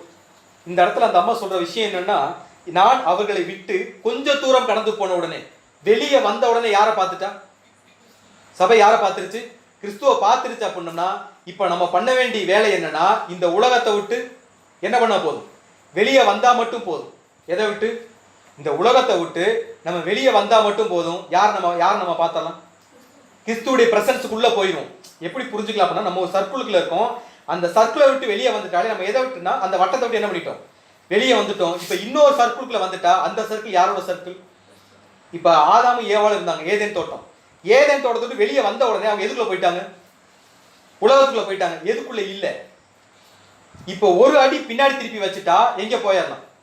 சோ இந்த அம்மா கொஞ்சம் தூரம் வெளியே வந்த உடனே யாரோட பிரசன்ஸுக்குள்ள வந்துட்டாங்க அப்படின்னு பார்க்கும்போது கிறிஸ்துவுடைய பிரசன்ஸுக்குள்ள வந்துட்டாங்க. அதை அந்த அம்மா எப்படி சொல்றாங்க அப்படின்னு பார்க்கும்போது, நான் அவர்களை விட்டு கொஞ்சம் தூரம் கடந்து போன உடனே என் ஆத்தும நேசரை கண்டேன். அவரை நான் என் தாயின் வீட்டிலும், எங்க? என் தாயின் வீட்டிலும் என்னை பெற்றவளின் அறையிலும் கொண்டு வந்து விடுமட்டும் நான் என்ன பண்ணிக்கலாம்? அவரை விடாமல் பற்றி கொண்டிருந்தேன் அப்படிங்கிறாங்க. சோ கடைசி வரைக்கும் சபை யாரை விடல? யார் விடல? சபை கிறிஸ்துவ விடல அப்படின்னாலே சபை ஒன்ன விட்டுருச்சுன்னு அர்த்தம். எதை விட்டுருச்சு? உலகத்தை, உலக ஆசை, உலக கவலை, உலக சித்தம், உலக பயம், உலக கவலை, இது எல்லாத்தையும் யார் விட்டுட்டது? யார் விட்டுட்டது? சபை மொத்தமா விட்டா மட்டும்தான் யாரை பற்றி கொண்டு இருக்க முடியும்? கிறிஸ்துவ பற்றி கொண்டு இருக்க முடியும் அப்படின்னு சொல்லிட்டு இப்ப அந்த அம்மா என்ன சொல்லுதுன்னா, என்னை எங்க கொண்டு போய் விடுங்க அப்படின்னு போது, என்னுடைய தாயின் வீட்டிலும் என்னை பெற்றவருடைய அறையிலும். தாயின் வீடுனா நமக்கு எது? இங்க நமக்கு தாய் வீடு எது? நமக்கு தாய் வீடு எது அப்படின்னு பார்த்தோம்னா ஒரு வசனம் வாசிக்கலாம். கலாத்தியர் 4வது அதிகாரம் 26வது வசனம். கலாத்தியர் 4வது அதிகாரம் 26வது வசனம். மேலான எருசலேமோ சுயாதீனம் உள்ளவள், அவளே நம் எல்லாருக்கும் தாயானவள். நமக்கு எது தாய்ங்களாமா? சுயாதீன பிரமாணம் ஒன்று சொல்றோங்கல்ல, அதுதான் யாருக்கு தாய்ங்களாம்? நமக்கு தாய். நம்மளை இப்போ வளர்த்துட்டு இருக்குன்னா 2 விஷயம் தான் நம்மளை வளர்க்குது. நம்மளுடைய விசுவாசம், நம்முடைய பிடிமானம், நம்முடைய நம்பிக்கை. இது 2 விஷயம். ஒன்று என்னன்னா, ஆண்டவராய் இயேசு கிறிஸ்துவிலே ஈடுபடி. அவரும் நமக்கு என்னதான்? தாய். ரைட்டு தானே? இந்த ஒரு விஷயம். இன்னொரு விஷயம்னா, பிதாவிய தேவன் நமக்கு கொடுத்த ஒரு வாக்குத்தத்தம், நீங்கள்லாம் சுயாதீனத்தின் பிள்ளைகள். எந்த சுயாதீனம்? அப்பா பிதாவின் கூப்பிடத்தக்க புத்திர சுவிகாரத்தை உடைய பிள்ளைகள். இந்த 2னால போஷிக்கப்பட்டு வளர்க்கப்பட்டவங்க தான் யாரு? நமக்கு சுயாதீன பிரமாணம் தெரியும். ஆபிரகாம் ஈசாக்கோட கதை. ரைட்டு தானே? ஸோ 2 குழந்தைங்க ஆபிரகாமுக்கு. ஒன்று இஸ்மவேல், இன்னொன்று ஈசாக்கு. இஸ்மவேல் அடிமைத்தனத்தின் பிள்ளை. ரைட்டு தானே? ஆனா ஈசாக்கு சுயாதீனத்தின் பிள்ளை. அந்த அடிப்படையில வந்தவங்க தான் யார் அப்படின்னு பார்க்கும்போது யாரு? திருச்சபை பிள்ளைகளவே கூட. ஸோ அப்பா பிதாவின் கூப்பிடத்தக்க புத்திர சுவிகாரம் யாருக்கு இருக்குன்னா நமக்கு இருக்கு. அந்த இடத்துல என்னை என்ன பண்ணுங்க? கொண்டு போய் விட்டுருங்க. அந்த விசுவாசத்துக்குள்ள உங்களுடைய ஈடுபலிக்கு கீழே நான் இருந்தேன் அப்படின்னா எனக்கு என்ன கிடையாது? எந்த பிரச்சனை. அந்த நம்பிக்கையும் அந்த விசுவாசமும் நமக்குள்ள இருக்கிற வரைக்கும் உலகம் நம்மள எதுவுமே பண்ணிடவே முடியாதுங்கிற சீக்கிரட்டு அங்க யாருக்கு நல்லா தெரிஞ்சிருக்கு? யாருக்கு நல்லா தெரிஞ்சிருக்கு? கிறிஸ்துவுக்கு, சபைக்கு ரொம்ப நல்லா தெரிஞ்சிருக்கு. ஸோ சபை இங்க ட்ரை பண்ற ஒரு விஷயம் என்னன்னா, எனக்கு என்ன வேணும் அப்படின்னு பார்க்கும்போது கிறிஸ்து மட்டும்தான் எனக்கு வேணும். கிறிஸ்து கூட நான் இருக்கிற வரைக்கும் எனக்கு என்ன கிடைக்கும்னா உண்மையான சத்தியம் கிடைக்கும். அதன் நிமித்தம் வரக்கூடிய ஆறுதல் கிடைக்கும். தாய் வீட்டில் நமக்கு என்ன கிடைக்கும்? அம்மா வீட்டில் இல்லை, நமக்கு ரொம்ப கம்ஃபர்டபுளான இருக்கிற வீட்டில் நம்ம எப்படி இருக்கலாம்னா, எந்த ஒரு கவலையுமே இல்லாமல், எந்த ஒரு பயமுமே இல்லாமல், எந்த ஒரு கலக்கமுமே இல்லாமல் இருக்கக்கூடிய ஒரு இடம்னா தாய் வீடு. நமக்கு தாய் வீடு எதுனா ஆண்டவரை இயேசு கிறிஸ்துடைய பிரசன்ஸ், பிதாவிய தேவன் இருக்கக்கூடிய இடம். இந்த 2 இடத்துல நம்ம இருக்கிற வரைக்கும் நமக்கு என்ன கிடையாது? என்ன கிடையாது? எந்த பிரச்சனையுமே நமக்கு கிடையாதுங்கிறது சீக்ரெட்டு யாருக்கு இங்க தெரிஞ்சிருக்குன்னா சபைக்கு தெரிஞ்சிருக்கு. நீங்க அந்த இடத்துல என்னை கொண்டு போய் விடுற வரைக்கும் நான் என்ன பண்ண மாட்டேன்?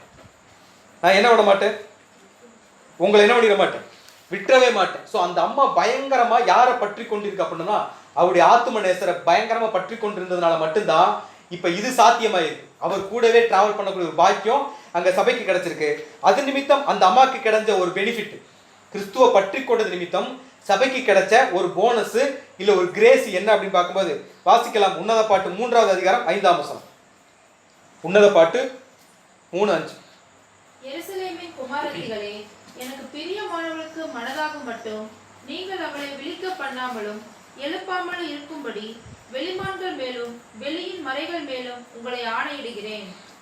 ஸோ என்ன சொல்லிட்டாங்களோ இந்த வசனத்தை முதலே பார்த்துட்டோம். ஸோ மறுபடியும் நம்ம கிறிஸ்துவுக்குள்ள வரணும்னு ஆசைப்பட்டுட்டோம்னாலே நம்மளை யாரும் ப்ரொடெக்ட் பண்ண ஆரம்பிச்சிருவா?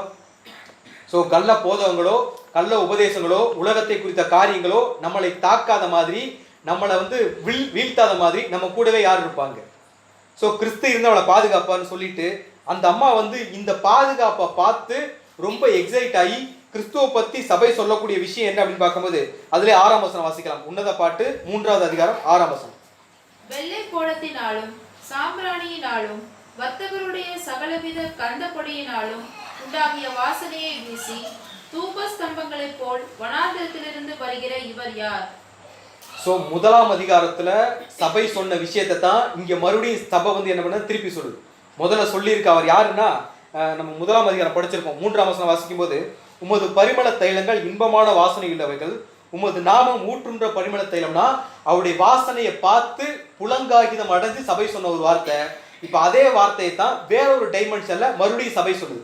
காரணம் என்னன்னா, நான் உலகத்துல மறுபடியும் போயிட்டாலுமே கூட இப்ப கிறிஸ்து என்ன பண்ணிட்டாரு, ப்ரொடெக்ட் பண்ணி என்னை கொண்டு நான் விட்டுட்டு போன இடத்துல என்ன பண்ணிட்டாரு, கொண்டு மறுபடியும் கூட்டி சேர்த்துட்டான்னு சொல்லிட்டு ரொம்ப சந்தோஷப்பட்டு சபை இப்ப யாரை பிரைஸ் பண்றாங்க, யாரை துதிக்கிறாங்க, யாரை கனப்படுத்துறாங்க போது கிறிஸ்துவ கனப்படுத்துறாங்க.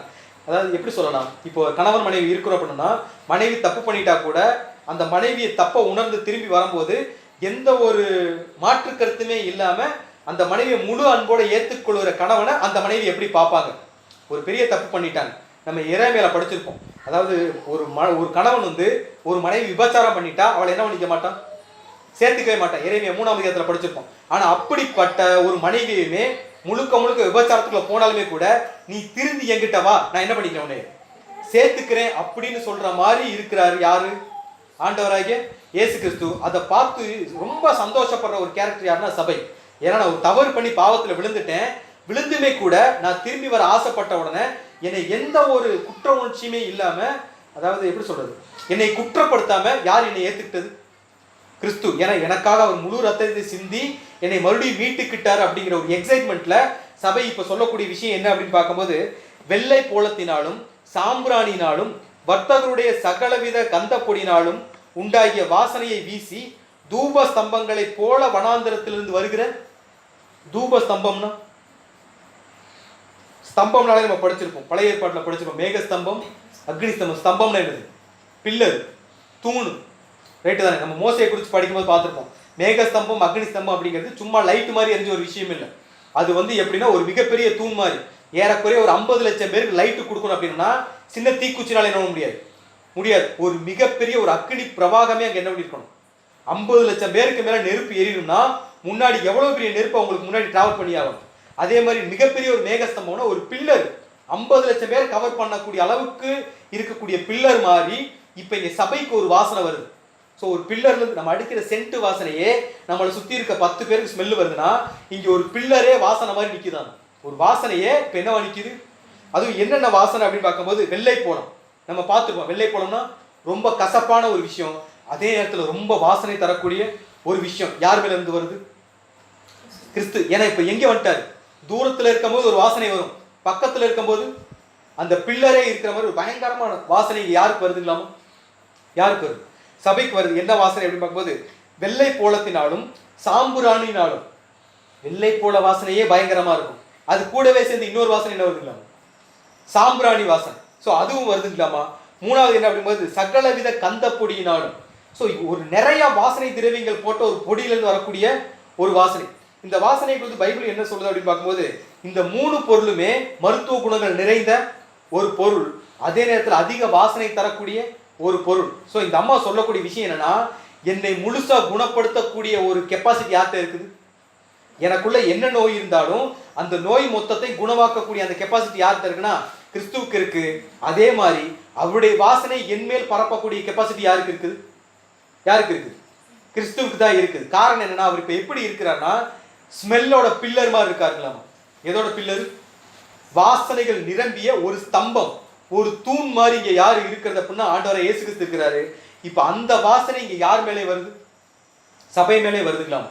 சொல்லுவாங்கல்ல, பூவுடன் சேர்ந்த நாரும் வணக்கம்னு சொல்ற மாதிரி இப்ப கிறிஸ்து மேல இருந்து வர வாசனை இப்ப சபை மேலே வர்ற அளவுக்கு ரொம்ப எக்ஸைட்டான ஒரு விஷயம். நம்ம அப்போஸ்தலர்ல படிச்சிருக்கோம் என்ன வாசனைங்கிறது. அப்போஸ்தலர் 12ஆம் அதிகாரம் 1ஆம் வசனம் படிச்சிருக்கோம். அப்படி இருப்ப சகோதரரே, நீங்கள் உங்கள் சரீரங்களை பரிசுத்தமும் தேவனுக்கு பிரியமுமான ஜீவ பலியாக ஒப்புக் கொடுக்க வேண்டும் என்று உங்களுடைய இரக்கங்களை முன்னிட்டு இதுவே நீங்கள் செய்யத்தக்க.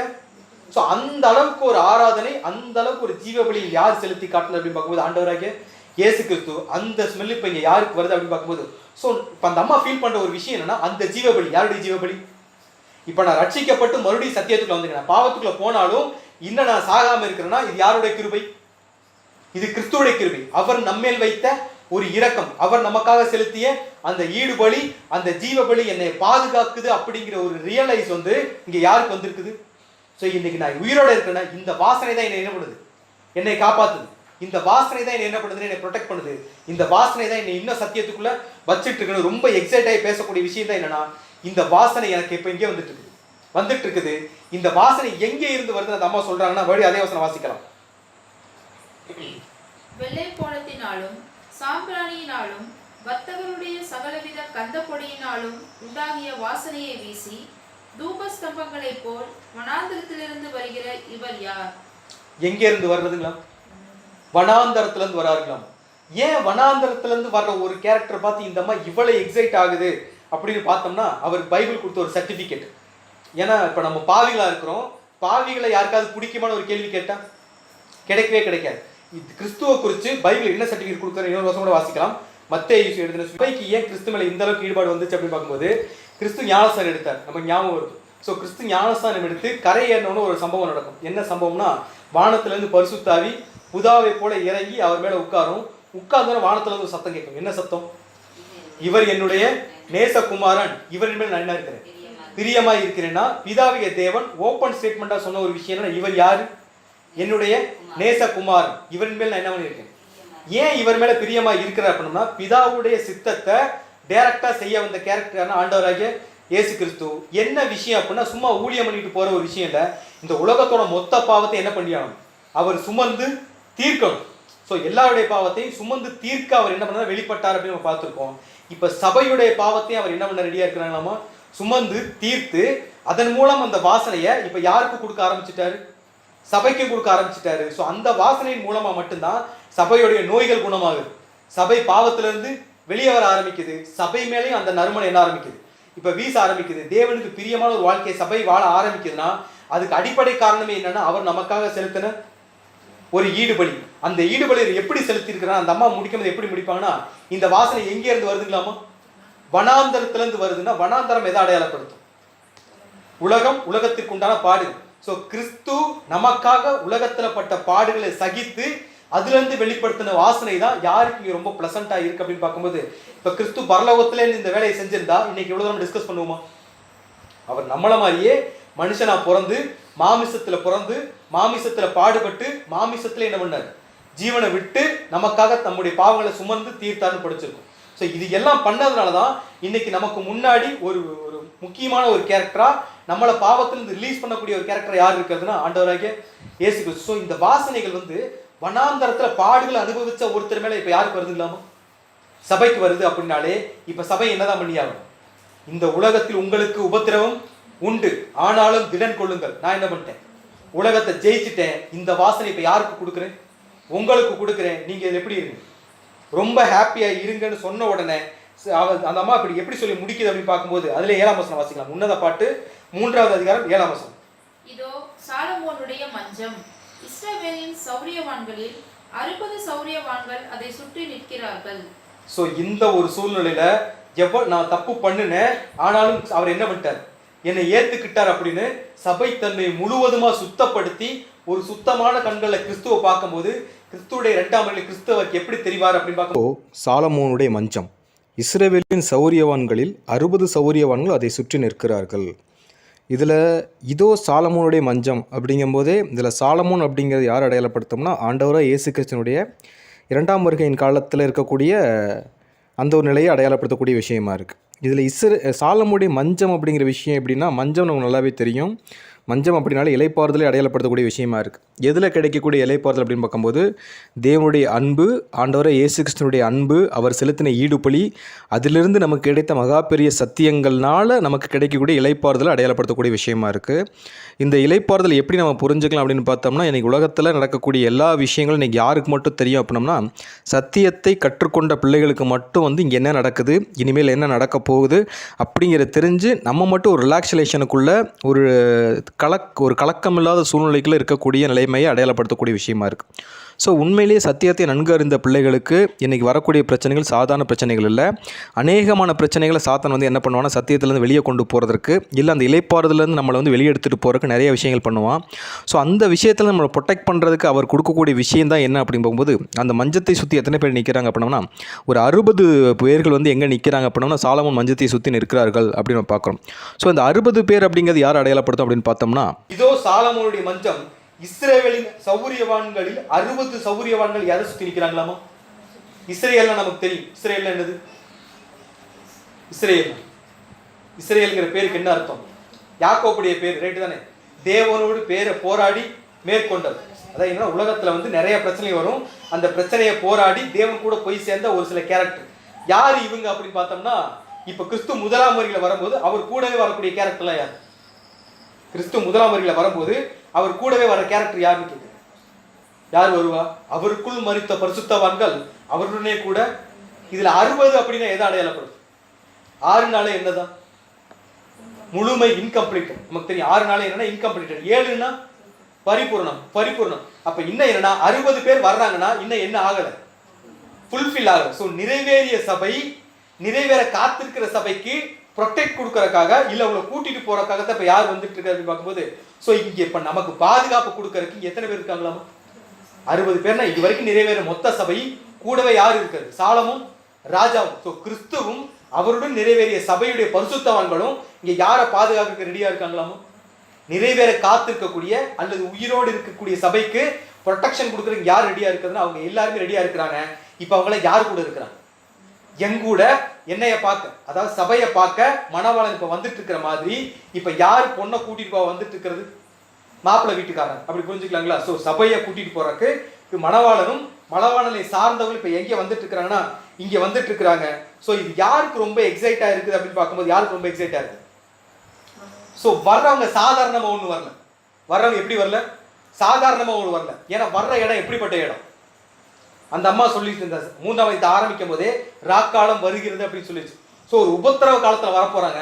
சபைக்கு மிகப்பெரிய ஒரு டிராஜடி பீரியடு, உலகத்துக்கு மிகப்பெரிய ஒரு இக்கட்டு காலம் என்ன பண்ணிட்டு இருக்கு, வந்துட்டு இருக்குன்னா இதை சபையை பாதுகாக்கிறதுக்கு தான் யார் வந்துட்டு இருக்குது அப்படின்னு பார்க்கும்போது கிறிஸ்துவும் அவரை சார்ந்த இல்லை உயிரோடு எழுந்த திருச்சபையும் வந்துட்டு இருக்கிறாங்க. அப்படிங்கிற பட்சத்தில் இவங்க வர்ற கண்டிஷன் எப்படி இருக்கு அப்படின்னு பார்க்கும்போது அதிலே அடுத்த வசனம் வாசிக்கலாம். 8வது வசனம். இவர்கள் எல்லாரும் பட்டயம் பிடித்து யுத்தத்துக்கு பழகினவர்களாய் இருக்கிறார்கள். ராக்கால பயத்தின் நிமித்தம் அவனவனுடைய பட்டயம் அவனவன் அறையில் இருக்கிறது. இப்ப இவங்கெல்லாம் எதுக்கு வர்றாங்க அப்படின்னு பார்க்கும்போது நிறைவேறிய சபை, நிறைவேறி காத்திருக்க சபைக்கு பாதுகாப்பு கொடுக்கறதுக்காக வர்றாங்க. ஸோ இந்த ரிமைனிங் 10% கூட்டிட்டு போறதுக்காக வர்றாங்க. வர்றவங்க எப்படி வர்றாங்க அப்படின்னு பார்க்கும்போது இவர்கள் எல்லாரும் பட்டயம் பிடித்து கையில என்ன வச்சிருக்காங்களாமா? என்ன வச்சிருக்காங்களாம்? பட்டயம் வச்சிருக்காங்களாம். ரெண்டு நமக்கு தெரியும் என்ன பட்டயம் அப்படின்னு சொல்லிட்டு. என்ன பட்டயம்? இருபுறமும் கருப்புள்ள பட்டயம். சத்தியம். நமக்கு என்ன வேணும்? நம்ம நம்ம கிறிஸ்து கூடயே இருக்கணும்னா நமக்கு என்ன வேணும்? உண்மையான சத்தியம். இந்த சத்தியத்தோட வெளிச்சத்திலே இருக்கிற வரைக்கும் நமக்கு என்ன கிடையாது? எந்த ஒரு பிரச்சனையுமே கிடையாது. கிறிஸ்து கூட ஈஸியா நம்ம என்ன பண்ணிடலாம், போய் சேர்ந்தலாம். ஸோ நம்மளை பாதுகாக்கிறதுக்கு ஒரு பட்டயம். கத்திக்கு 2 குணம் இருக்கு. பட்டயத்துக்கு இல்ல வாளுக்கு 2 குணம் இருக்கு. ஒண்ணு நம்மளை பாதுகாக்கும். கத்தி என்ன பண்ணும்? நம்மளை பாதுகாக்கும். இன்னொன்று என்ன செய்யும்? நமக்கு ஆப்போசிட்டா வர்றவங்களை அழிக்கக்கூடிய கெப்பாசிட்டி எதுக்கு தான் இருக்கு. ஸோ அவர் சொல்லியிருக்காரு, சத்தியத்தினாலே உள்ளாரதவர் என்ன நியாயம் தீர்ப்பார் நம்ம படிச்சிருக்கோம். ஸோ இந்த சத்தியங்கிற பட்டயம் யார் கையில இருக்கு அப்படின்னு பார்க்கும்போது யார் கையில இருக்கலாம்? அவங்க கையில இருக்கு. இப்ப இது யாருக்கிட்ட இருக்கு அப்படின்னு நம்ம முடிக்கும்போது என்ன சொல்றாங்கன்னா, இவர்கள் எல்லோரும் பட்டயம் பிடித்து யுத்தத்துக்கு பழகினவர்களா இருக்கிறார்கள். ராக்கால பயத்தின் நிமித்தம் அவனுடைய பட்டயமும் எங்கேதான் இருக்குங்களாமா? அவங்க கையிலேயும் ஒரு பட்டயம் இருக்கு. ராக்காலத்துல பயந்துட்டு இருக்கிறவங்க கையிலையும் ஒரு பட்டயம் இருக்கு. ஸோ 2 பேரும் ரெடியா இருக்காங்க. இப்ப நம்ம கையிலே ஒரு பட்டயம் கண்டிப்பா இருக்கணும். இந்த பட்டயம் நம்ம கையில இல்லைன்னா நமக்குள்ள எந்த பயம் வந்துடும்? ராக்கால பயம் வந்துடும். அந்த இக்கட்டு காலத்துல யாரும் போய் மாட்டிக்குவா? ஸோ தேவன் நம்மளை பாதுகாக்கிறார் அப்படிங்கிறதுனால நம்ம என்னவாயிடக்கூடாது, அலட்சியமா இருந்துடக்கூடாது. நம்ம பாதுகாத்துக்கணும், நம்முடைய சத்தியங்களை என்ன பண்ணிக்கணும், பாதுகாத்துக்கணும். அதுக்காக நம்ம கையில என்னவா இருக்கணும், ஒரு பட்டயம் எப்பவுமே எங்கே இருக்கணுங்களாமா, எங்க இருக்கணும். ஸோ இந்த ராக்கால பயம் அப்படிங்கிற பார்க்கும்போது உயிரோடு இருக்கிற சபையை கிறிஸ்து எப்படி பாதுகாக்க போறா அப்படிங்கிறதுக்கு அவர் யூஸ் பண்ற வெப்பன், உயிரோடு இருக்கிற சபை தன் கையில வச்சுட்டு இருக்கக்கூடிய வெப்பன். இது ரெண்டையும் வச்சுட்டு தான் இப்ப அங்க யார் நிக்கிறதுனா சாலமோனும் அவரை சுட்டு எத்தனை பேர் நிக்கிறாங்களாமா, 60 பரிசுத்தவான்களும். யாருக்காக நிக்கிறாங்க, நமக்காக காத்துக்கிட்டு இருக்கு. ஒரு வசனம் வாசிக்கலாம். யோவான் எழுதின சுவிசேஷம் 17வது அதிகாரம் 14வது வசனம். யோவான் 17:14. நான் உம்முடைய வார்த்தையை அவர்களுக்கு கொடுத்தேன். நான் உலகத்தான் அல்லாதது போல அவர்களும் உலகத்தார் அல்ல, ஆதலால் உலகம் அவர்களை பகைத்தது. சோ என்ன சொல்லிட்டாங்களாமா, நான் அவர்களுக்கு எதை கொடுத்தேன், உமது வார்த்தையை கொடுத்தேன். நான் உலகத்தார் அல்லாதது போல. இப்ப யார் உலகத்தார் அல்ல, அவர்களும் உலகத்தார் அல்ல, ஆதலால் உலகம் அவர்கள் என்ன பண்ணுங்களாமா, உலகம் நம்மளை என்னைக்கு பகைக்குதோ, நம்ம எப்போ உலகத்தாரால இல்லாம போறோமோ, நம்ம என்னைக்கு கிறிஸ்துடைய சரீரத்தில் இணைகிறோமோ அன்னைக்கு நமக்கு எந்த வாய்ப்பு கிடைக்கும், அவருடைய அந்த பல்லக்கில் ஏறக்கான வாய்ப்பு நமக்கு கிடைக்கும். ஸோ நமக்கான பல்லக்க அவர் எப்படி ரெடி பண்றார் அப்படின்னு பார்க்கும்போது இப்போ வாசிக்கலாம். உன்னத பாட்டு 3வது அதிகாரம் 9ஆம் வசனம். சாலமோன் ராஜா தனக்கு லீபனோனின் மரத்தினால் ஒரு ரதத்தை பண்ணுவித்தார். என்ன பண்றாருங்களாமா, சாலமோனின் ராஜா தனக்கு லீபனோனின் மரத்தினால் ஒரு ரதத்தை என்ன பண்றாங்களாம்.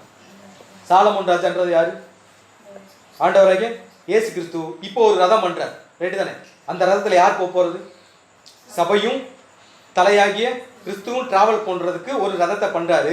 அந்த ரதத்தை எப்படி பண்றாருன்னா மரத்தினால். எந்த மரத்தினால், லீபனோனின் மரத்தினால். லீபனோனின் மரம்னா நம்ம போன வாரமே பார்த்துருக்கோம், லீபனோனின் கேதுருக்கள்னு படிச்சிருக்கோம், ரைட்டு தானே. லீபனோன் ரொம்ப ஃபேமஸா இருக்கக்கூடிய ஒரு மரம் என்னன்னா கேதுரு மரம். கேதுரு மரத்தை குறித்து போன வாரமே பார்த்தோம். கேதுரு மரம் எதை அடையாளப்படுத்தும் அப்படின்னா ரொம்ப ஸ்ட்ராங்கான ஒரு மரம், விசுவாசத்தை அடையாளப்படுத்தக்கூடிய ஒரு விஷயம். ஸோ விசுவாசம்னா எதை குறித்த விசுவாசம் அப்படின்னு பார்க்கும்போது இன்னைக்கு நமக்கு இருக்கிற ஒரு 2 விசுவாசம். ஒன்று ராஜ்யத்தை குறித்த ஒரு விசுவாசம், ராஜ்யத்துக்கு போறதுனால சாகாமை அப்படிங்கிறத குறித்த ஒரு விசுவாசம், ஆண்டவரே இயேசு கிறிஸ்துவுடைய ஈடுபலியை குறித்த ஒரு விசுவாசம். இந்த விசுவாசம் பசுமையா இருக்கிற வரைக்கும் நமக்கு அந்த பல்லக்கு ரெடியா இருக்கும். இந்த கேது மரத்தினால தான் நமக்கு என்ன பண்றாங்களாமா, ஒரு பல்லக்கு ரெடி பண்றாரு. இந்த பல்லக்கில் நம்ம இருக்கிற வரைக்கும் நமக்கு என்ன கிடையாது, என்ன கிடையாது. ஸோ இந்த பல்லக்கை நம்ம எப்படி யூஸ் பண்ணலாம் அப்படின்னு பார்க்கும்போது இன்னொரு வருஷம் கூட வாசிக்கலாம். வெளிப்படுத்தல் 19வது அதிகாரம் 7ஆம் வசனம். வெளிப்படுத்தல் 19:7. நாம் சந்தோஷப்பட்டு களிகூர்ந்து அவருக்கு துதி செலுத்த கடவோம். ஆட்டுக்குட்டியானவருடைய கல்யாணம் வந்தது, அவருடைய மனைவி தன்னை ஆயத்தம் பண்ணினார் என்று சொல்ல கேட்டேன். ஸோ என்னைக்கு அவருடைய மனைவி ஆயத்தமாக ரெடி ஆகுறாங்களோ அன்னைக்கு அவங்களுக்காக இந்த பல்லக்கு எப்படி இருக்கும், இந்த ரதம் இல்லை இந்த தேர் அவங்களுக்காக என்னவா இருக்குமா, ரெடி ஆயிருக்கும். இனிமேல் கிறிஸ்து கூட யாரும் டிராவல் பண்ணலாம். ஏன்னா இந்த இந்த பல்லக்கை யார் ரெடி பண்ணிட்டு இருக்கிறது, ராஜரீகம் அப்படிங்கிற ஒரு விஷயத்த, அதே மாதிரி விசுவாசம் அப்படிங்கிற ஒரு விஷயத்த, சாகாமை அப்படிங்கிற ஒரு விஷயத்த, ஈடுபலி அப்படிங்கிற விஷயத்த நமக்காக யார் ரெடி பண்ணி இருக்கிறது இல்லாமோ, கிறிஸ்து தம்முடைய சொந்த ஜீவனை நமக்காக கொடுத்து விலைக்கிரயமாய் தம்முடைய ரத்தத்தை குறித்து நம்மளை என்ன பண்ணியிருக்காரு, மீட்டுக்கிறார். அந்த பல்லக்கத்துல யார் போகணும்னு சொல்லிட்டு நம்ம ஏறன்னு சொல்லிட்டு. ஸோ அந்த பல்லக்கில் போறக்காகத்தான் இப்போ சாலமோன்றதை என்ன ரெடி பண்றாருன்னா அந்த பல்லக்கை யார் ரெடி பண்றாரு. ஸோ எப்படி அந்த பல்லக்கை ரெடி பண்றாரு அப்படின்னு பார்த்தா அதுலேயே அடுத்த வசனம் 10ஆம் வசனம் வாசிக்கலாம். அதன் தூண்களை வெள்ளியினாலும் அதன் தட்டை பொன்னினாலும் அதன் ஆசனத்தை ரத்தாம்பரத்தினாலும் பண்ணிவிட்டார். ஸோ பயங்கரமான ஒரு எஃபோர்ட்டை போட்டு யார் ரெடி பண்ணிட்டு இருக்கிறதுலாமா, இங்கே கிறிஸ்துவுடைய வாழ்க்கையில நம்ம கிறிஸ்துவ ஜீவிதத்தில் நடக்கிறதுக்கு எஃபோர்ட் யார் போடணும், நம்ம போடணும். ஆனால் நமக்கான எஃபோர்ட்டை இங்கே யார் போட்டுட்டு இருக்கிறது. ஸோ நம்ம ஒரு பல்லக்கில் டிராவல் பண்ணுறதுக்காக அந்த பல்லக்கு எப்படி ரெடி பண்ணுறாருன்னா அதன் தூண்களை வெள்ளியினாலும் அதன் தட்டை பொன்னினாலும் அதன் ஆசனத்தை ரத்தாம்பரத்தினாலும் பண்ணுவித்தார். அதன் உட்புறத்திலே எருசலேமின் குமாரத்துகளின் நிமித்தம் நேசம் என்னும் சமுக்காலம் என்ன பண்ணிருச்சுங்களாமா. ஸோ ஒரு டிஃப்ரெண்டான முறையில் யாருக்கான தேர் ரெடி பண்ணிட்டு இருக்கிறாரு, தேர் இல்லாட்டி பல்லக் ரெடி தானே. ஒரு டிஃப்ரெண்டான ஒரு முறையில் ஒரு தேரை யார் ரெடி பண்ணிட்டு இருக்கிறது, சாலமோன் ராஜா. யாருக்காக ரெடி பண்ணிட்டு இருக்கிறாரு, சபைக்கு. ஸோ சபை இந்த தேர்ல உட்காரும் போது எந்த ஒரு பிரச்சனை யாருக்கு வந்துடக்கூடாது, யாருக்கு வந்துடக்கூடாது, சபைக்கு வந்துடக்கூடாது. ஏன்னா சபை நிறைய போராட்டங்களுக்கு மத்தியில தான் இப்போ எங்கே ஏற போறாங்க, இங்கே ஏற போறாங்க. இவங்க ஏறதுக்கு முன்னாடி எந்த ஒரு பிரச்சனையும் எதுவும் வந்துடக்கூடாது, சபைக்கு ஒரு சின்ன ஒரு பிரச்சனையோட வந்துடக்கூடாது.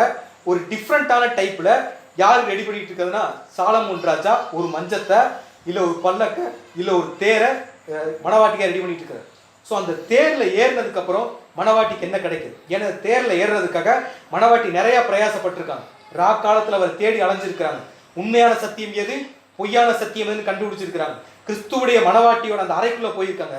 தாயின் வீட்டிலேயே ஸ்டே பண்ணியிருக்கிறாங்க. மணவாளனை உண்மையா நேசிச்சதுக்கு அப்புறம் தான் மணவாளனாகிய கிறிஸ்து அந்த அம்மாவுக்காக என்ன ரெடி பண்றாரு? ஒரு பல்லக்க ரெடி பண்றாரு. அதை எப்படி ரெடி பண்றாரு? அந்த பல்லக்கில் ஏறதுக்கு சபை என்னெல்லாம் செய்யணும், அந்த பல்லக்கு வந்து அவர் ரெடி பண்ண ஸ்டைல் என்ன, அது நிமித்தம் சபைக்கு கிடைக்கக்கூடிய ப்ரிவிலேஜ் என்ன அப்படிங்கிறத வரக்கூடிய காலங்களை தொடர்ந்து சிந்திக்கலாம். தேவன் தாமே இந்த சத்தியங்களை ஆசீர்வாதங்களை தருவாராக. ஆமென்.